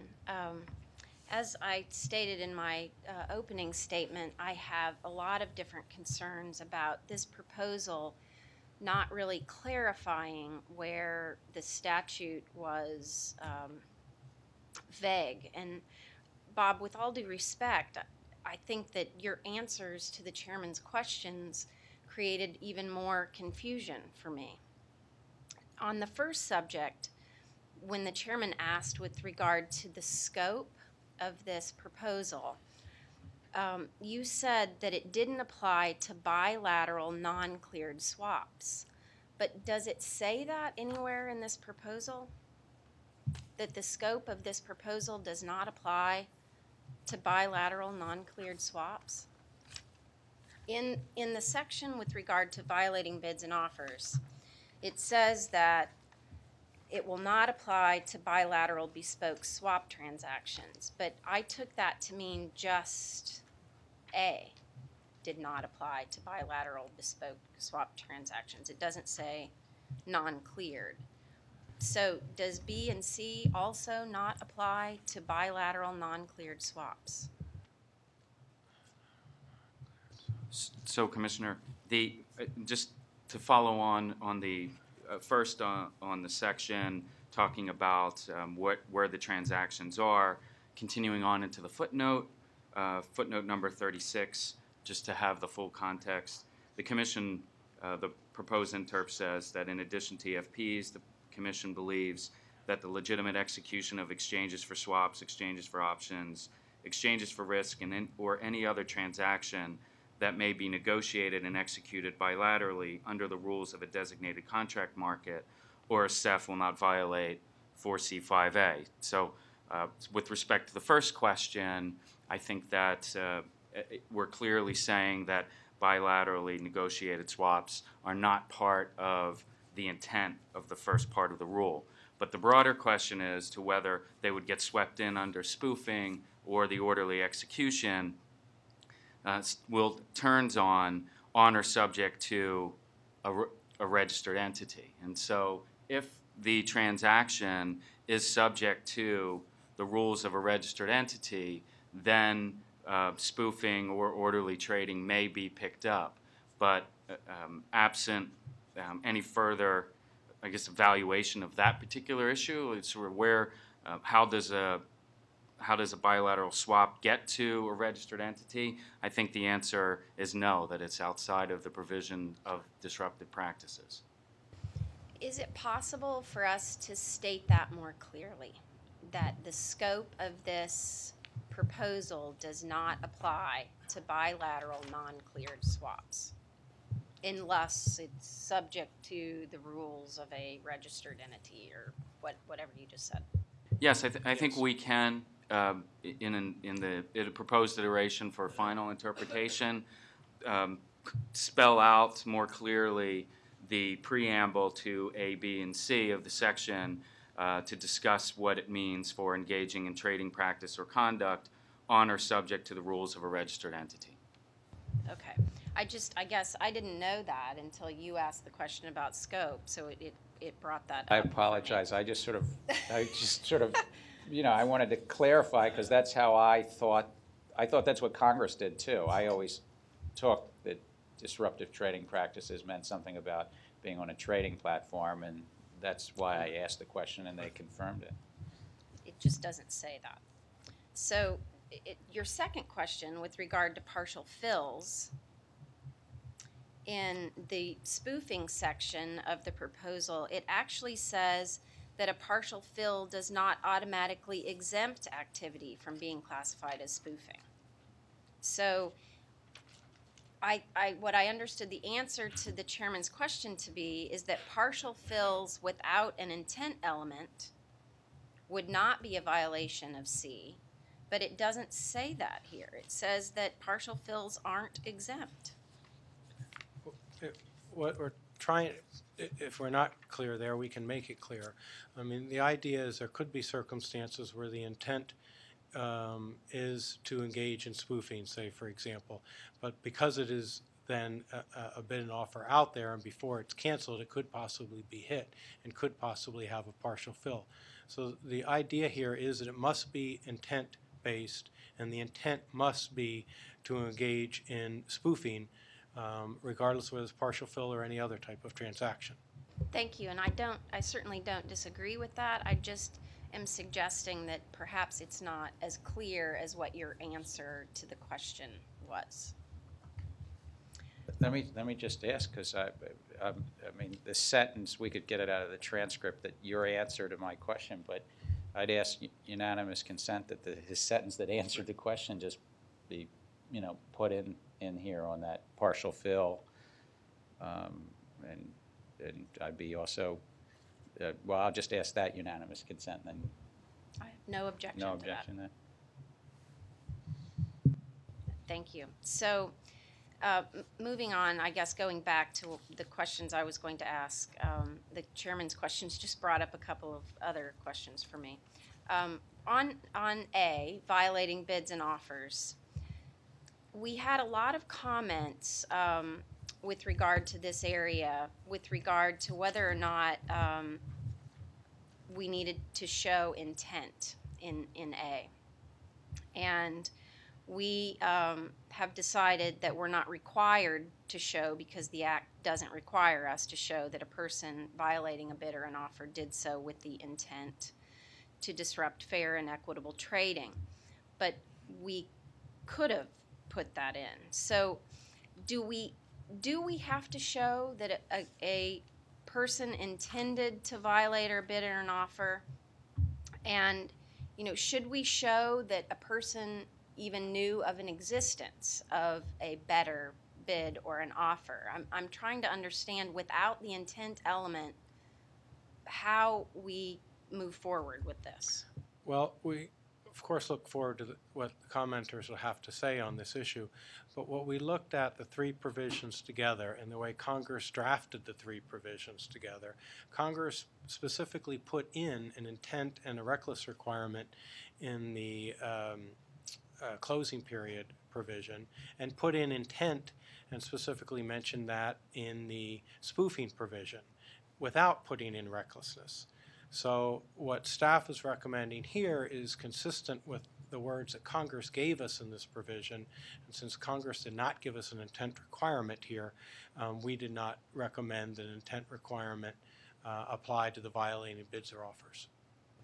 Just a quick add-on. With respect to the intent, so differentiating the intent, I think as you articulated, the intent to enter into a trade or put a bid or an offer that is violating where the market currently is, versus an intent to put in a bid or an offer with the intent to cause a disruption in the market. So part of the interpretive guidance was addressing this latter issue, that there isn't a specific intent required for subsection A to cause a disruption or disruptive effect to fair and equitable trading. But as to the question as to whether or what level of intent needs to be shown concerning the intent to put a bid or an offer that violates the market, I think that's appropriate for comment and consideration in the next round.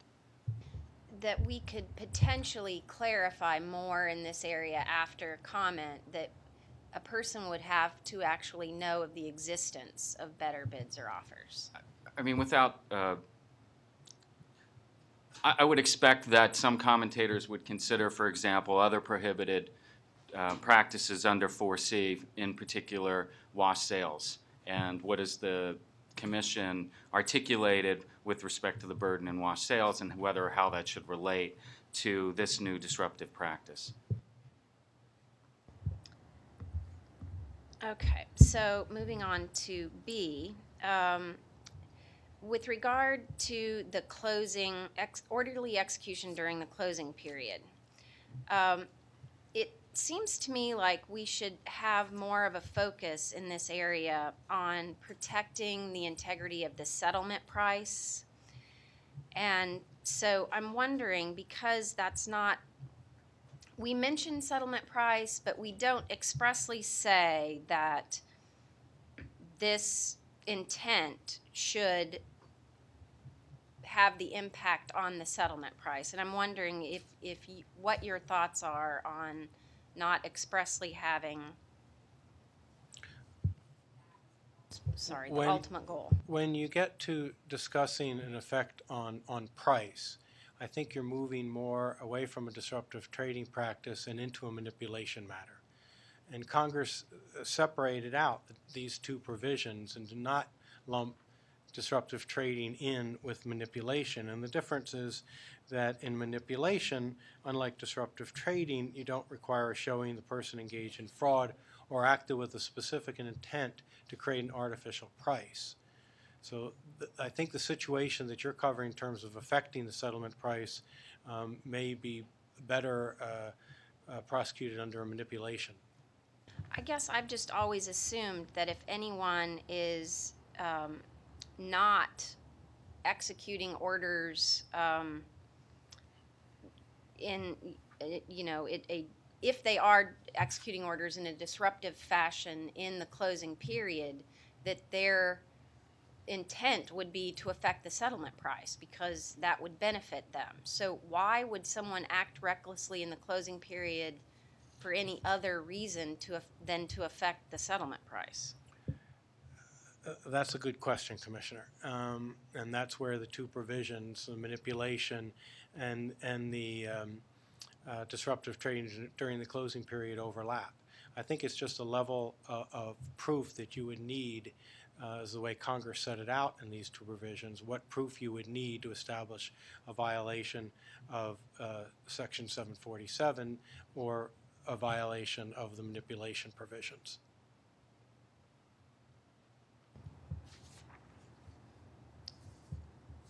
I'll move on to spoofing. I think my overall concerns with spoofing is that there is not a specific definition of what spoofing is.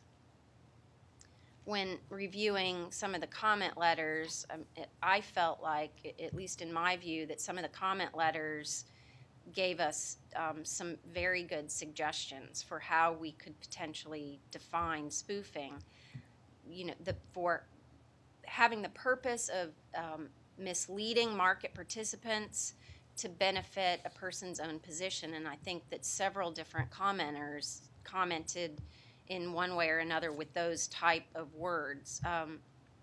Why haven't we put some sort of proposal for defining spoofing? Well, we think that the statute defined spoofing, and the statute defined it as the intent to cancel the bid or offer before execution. So this is a specific intent requirement here. Recklessness would not apply under the proposed guidance that you have before you. So it would be a specific intent to enter into these transactions, and your intent at the time is to send a false signal into the market and to not engage in a completed transaction. And that's what we think the statute is providing for. And I don't disagree with that either. I was just wondering if perhaps it would be more beneficial to have more clarity around legitimate versus illegitimate behavior. The proposed interpretation, I'm sorry. No, go ahead. Does talk about outlining where trading activity evaluated to see whether there's an overload of the quotation system or delay another person's execution of trades or creating the appearance of false market depth. So we are looking with the specific intent of this nefarious type activity that's going to cause price disruption. So to the extent that I think more examples would be illustrative, I think that's something that we can consider again going through this next round. But the idea for spoofing is this concept that you are engaging in activity that is the type that, I see it as a continuum where it can have a price effect. And we don't need to show that it actually does have a price effect, which makes it a prohibitive transaction. And then you look at false reporting, where it's activity that affects or tends to affect and then finally manipulation, where you actually have to show that there's an effect on price. So the design for spoofing and prohibitive practices is to get at conduct which might otherwise disrupt, say, it's the statute of orderly trading. Thank you. I guess I just would suggest that if we could clarify further that the type of behavior that is purposefully misleading other market participants for the benefit of your own position is what we're specifically trying to get at. My last question is with regard to buying the board. And in the ANPR, we asked a question and we had a lot of comments back on that, yet we didn't include it in this proposed guidance. And I'm just wondering, you know, if a market participant is buying and selling at multiple levels at the same time, if we're intending to include that in this proposal.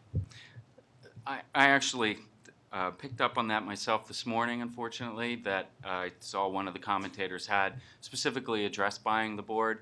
I think just as a general matter, we would not say that buying the board violates any provision of A, B, and C.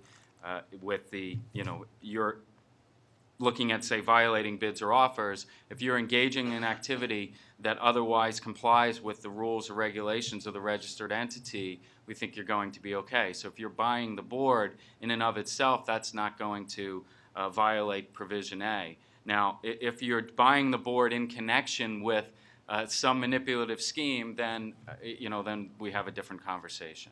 So I think in the first instance, buying the board is not intended to be included for violation of bids and offers, but it can be evidence of a manipulative scheme, and so may actually be evidence of another violation of the Act. Okay.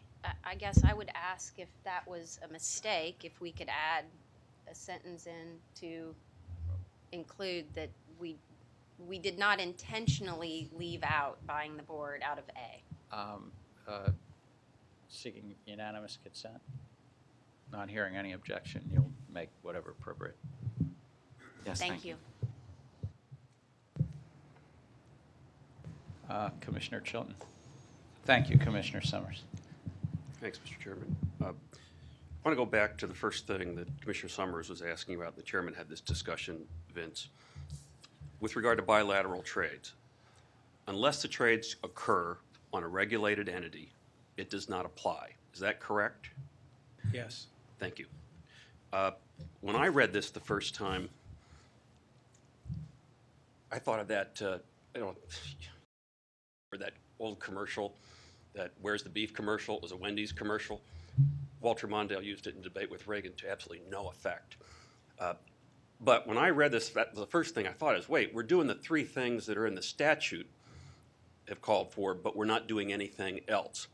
But as you read through these comment letters, and my colleagues and I have read through a lot of them, they want us to be cautious and careful and deliberate, and I think that's what we're doing. There are concerns, and Commissioner Summers was talking about some of them, but this is a proposal. You could propose these glasses. It's not a final rule, and it wouldn't be a very good proposal, but we could propose it. It's what we do in the final, as we talked about later, with regard to the cost-benefit analysis. We really need to know what's going on then, so I commend you for the work that you've done so far. I did want to mention one thing, and this comes up again and again, but as I was reviewing these letters last night, there's one, and I shouldn't characterize, I'm not going to say who it is, but I shouldn't characterize the entire letter. How many pages is it? 13 pages. But there's one part here which this is a type of thing which isn't helpful, actually. It says, the Commission has not identified specific problems, and this with regard to anti-disruptive trading, 747, has not identified specific problems or concerns where the pre-Dodd-Frank Enforcement Authority is lacking. And listen to this. Because the language of 747 came from the Commission itself. Now, Congress passed the law. I mean, we may provide some language to Congress, but they passed the law, not us. It's their law, signed by the President. It's not our law. We didn't write the law just because we give suggestion. But it says just because the Commission the language came from the commission itself, and they've made another jump. It is incumbent upon the commission to identify past ongoing problems that Section 747 is targeted to address. So first of all, they said, it's our language. We made it up. And second, they say, and since you made it up, you've got to prove that there's a problem before you do anything. But that's not the language of the Act in general. And I've talked about this again and again on other matters. It's to deter and prevent all these things, fraud, abuse, manipulation. It's to be proactive. Now, we don't want to be crazy on this stuff. And you know, I'm glad we asked all these important questions. But to create new non-legitimate hurdles the commission does not have to leap over isn't helpful. And the last thing in this letter, it says, absent identification of such problems, this entity urges the commission to seek repeal of this provision. That we should repeal the law. If we can't find a problem, we should go, we'll repeal the law. Well, first of all, we can't repeal the law. I guess we would go to Congress to repeal the law. There are many helpful things in this letter, but we get these once in a while where they're just trying to get out of crap. And that's not happening on my watch. Thanks. Thank you, Commissioner Chilton. Commissioner Amaya. Thank you. We're going to have to, Chairman mentioned it, Commissioner Summers mentioned it, and it's a process question. I just want to help kind of walk through this. Why did the Commission determine to recommend interpretive guidance over proposed rules? Staff is not recommending any additional regulatory text. So as a result, we thought the best vehicle, which I said earlier, if it went interpretive order, would have the same legal effect. We thought an interpretive order would be the best vehicle to use to provide guidance to the marketplace. If it has the same legal effect based on your cumulative legal scholarship, would it receive Chevron deference? That's my understanding. Can I just interrupt? General Counsel Berkovitz, do you have a view on that? No, that's correct. We believe we would receive deference after the commission has promulgated the guidance through the notice and comment period. Thank you. After the 60-day comment period, if the comments indicate that the commission has not provided the appropriate guidance, what is our next step? Our next step would be, as in any other rulemaking, review the comments, decide if we need to provide additional guidance, if we need to correct anything that we have in here. It would just depend entirely on the comments that we received and in conversations with you all and what the next step should be. I don't think the issue has really changed, which is there is a determination on the front end that the statute as drafted provides notice to the market participants about the violations. And whether the commission determines to go forward with interpretive guidance to give context, the scope and parameters, as Bob was talking about, with respect to how we would apply that section for CA5. Let me just, maybe I didn't ask this all that clearly. After the comment period, we make whatever changes we want to make. We would then go to essentially final guidance, I guess? A final interpretive order. And that would be implemented 60 days after publication? That would become effective if it occurred. Let Dan address this too. I think it would become effective if it was done prior to Dodd-Frank. The 60-day period occurred within the period then that Dodd-Frank became effective. I think it would become effective on the date of Dodd-Frank. So, and otherwise it would be 60 days. It would be whatever we provide for in the interpretive order or when it would become effective. So it could be 60 days after. The provision, once the provision is effective, then this interpretive order indicates how we're going to apply it. So I have to look technically whether it's effective immediately or not. But in effect, I think it's basically effective immediately. We couldn't do a contrary interpretation within any time period after we've issued this. I guess what I was trying to say is Dodd-Frank provisions, the 747, won't become effective until a year after enactment. Right.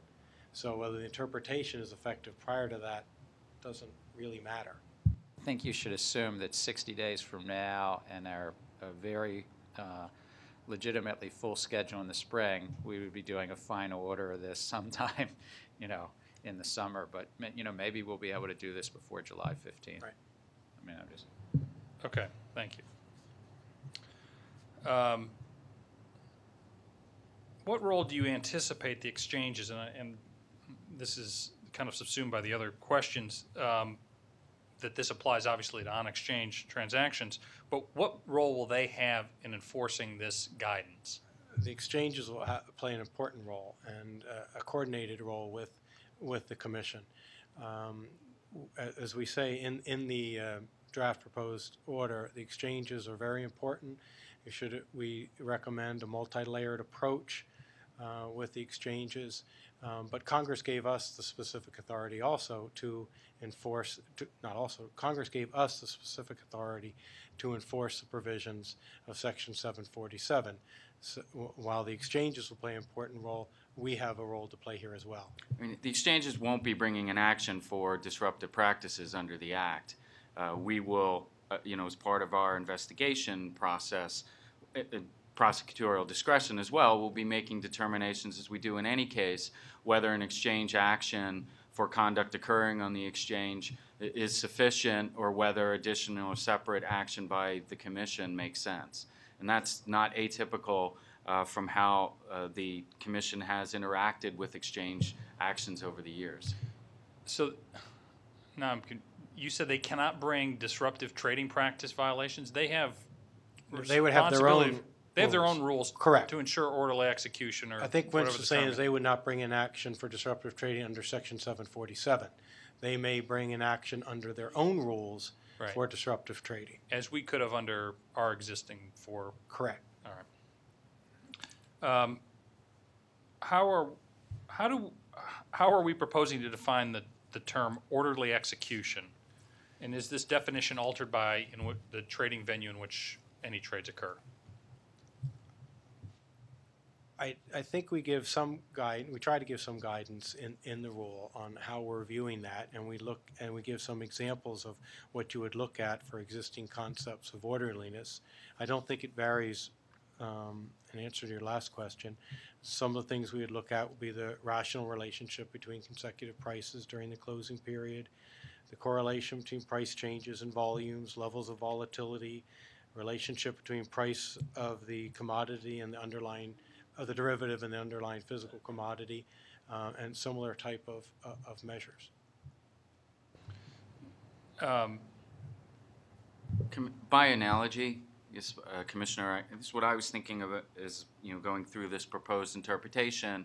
The Commission case law on exacerbation. What are the market participants' obligations as they evaluate trading activity, and how is that different? We're going to be looking at the market circumstances. I know there was one comment, for example, that says, well, volatility shouldn't be a guide here in terms of determining that someone is engaged in a violation. And I think that by itself is true. It's how you react in the known market conditions may, however, subject you to liability, such as in the manipulation arena for exacerbation. I think this is just another way of looking at trading activity that could impact the normal price discovery process. So it has to be open-ended. Let me ask you more specific in terms of May 6th. In the view of the staff, how would this guidance inform the operators of the algorithm that ultimately set into the events of May 6th? And the trading was not in the closing period, so what guidance would that algorithm, what would you say based on this guidance that the algorithm recklessly interfered with orderly execution of a transaction? Well, since it was outside of the closing period, I don't think it would be covered by the provisions that we're discussing today. I actually think that would be an evaluation that we'd have to do, making a determination as to whether if you're looking at this section, you're looking at intentional or reckless conduct. So we would have to undertake that evaluation or investigation to determine whether or what trading activity occurred during the time frame, and whether if the algorithmic trading was responsible or cause for a market change that that order entry was somehow done in a reckless or otherwise inappropriate manner. So by itself, the activity that occurred during May 6th doesn't warrant a division investigation. There'd have to be more, just like in a manipulation case when you're trying to divine what the trader's intent is. You know, have they engaged in conduct intending or with a reckless disregard for the orderly execution? Based on how long it took us to develop kind of the order book and the evaluation of May 6th, and as put your enforcement hat on, how would you, based on the technology we have today, go about figuring this out? And how long would it take us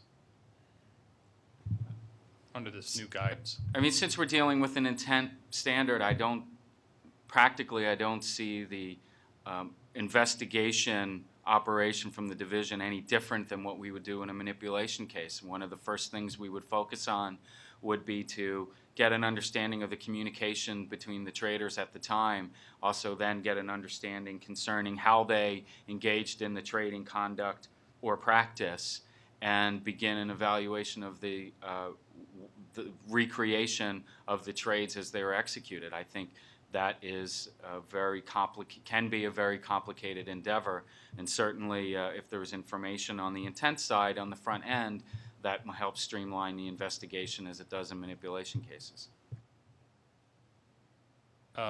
This is a tough one. This is probably one of the toughest rulemakings, and based on what Congress gave us, whether we gave it to Congress or Congress gave it to us. Congress did give it to us, so your challenge to define this and define where good trading is separate from bad trading is a very difficult challenge. So I'm very sympathetic to your efforts here. I do like the fact that this is another basically comment period and nothing's in effect, and we're just asking the questions with more specifics than we did in the advance NOPR. So I think we'll benefit from the comment period, so I'm willing to support it. I thank you, and I'll take a crack at one of your questions. I think it also relates to more resources. I think the Division of Enforcement, the Division of Market Oversight, Surveillance, all of our divisions have excellent staff, but without the resources to have technology and to actually, get the benefit of what's going to be in the swap data repositories and have our folks be able to link up to that data, it's going to be a challenge to do the job Congress has asked us to do. I'll give you an amen. Put technology first. Yeah, and even an Office of Data. So I think I'm just going to probably end up letting Mr. Staywick call the vote. Commissioner O'Malley? Aye. Commissioner O'Malley, aye. Commissioner Chilton? Aye. Commissioner Chilton, aye. Commissioner Summers? No. Commissioner Summers, no. Commissioner Dunn? Aye. Commissioner Dunn, aye. Mr. Chairman? Aye. Mr. Chairman, aye. Mr. Chairman, on this question, the yeas are 4, the nays are 1. I thank you. With that, we'll also be sending it on. I think at this point I ask unanimous consent to allow staff to make technical corrections to the documents voted on today prior to sending them to the Federal Register. There were 3 or 4 places that we, made some changes as well. Without objection, the CFTC is identified 30 topic areas of rulemaking and throughout the fall and winter, and including today. I think we heard for the 31st team, so I think we've now heard from 28 of our 31 teams, with the Volcker rule, capital and margin, and product definitions being the 3 we have yet to hear from. Our next meeting will occur in March. I believe it will probably be towards the latter part of March, just given some of all of and we're still coordinating a date. We'll put that in the Federal Register when we have a date, and we'll of course put the topics on the meeting site. Again, we encourage the public to comment. They're doing a terrific job commenting. They're gracious with their comments, but we need all of the input from the public on the specific rules and on, as you see the whole set of rules proposed, the interaction of those rules and the ultimate phasing and implementation. It'll be enormously helpful to hear from the public on the policies, the law, of course, the cost-benefit analysis, the phasing of these rules. With that, if there's not any other commission business, I'd ask for a motion to adjourn the meeting. So move. Second. All in favor? Aye. Meeting's adjourned. Thank you. Thank you all.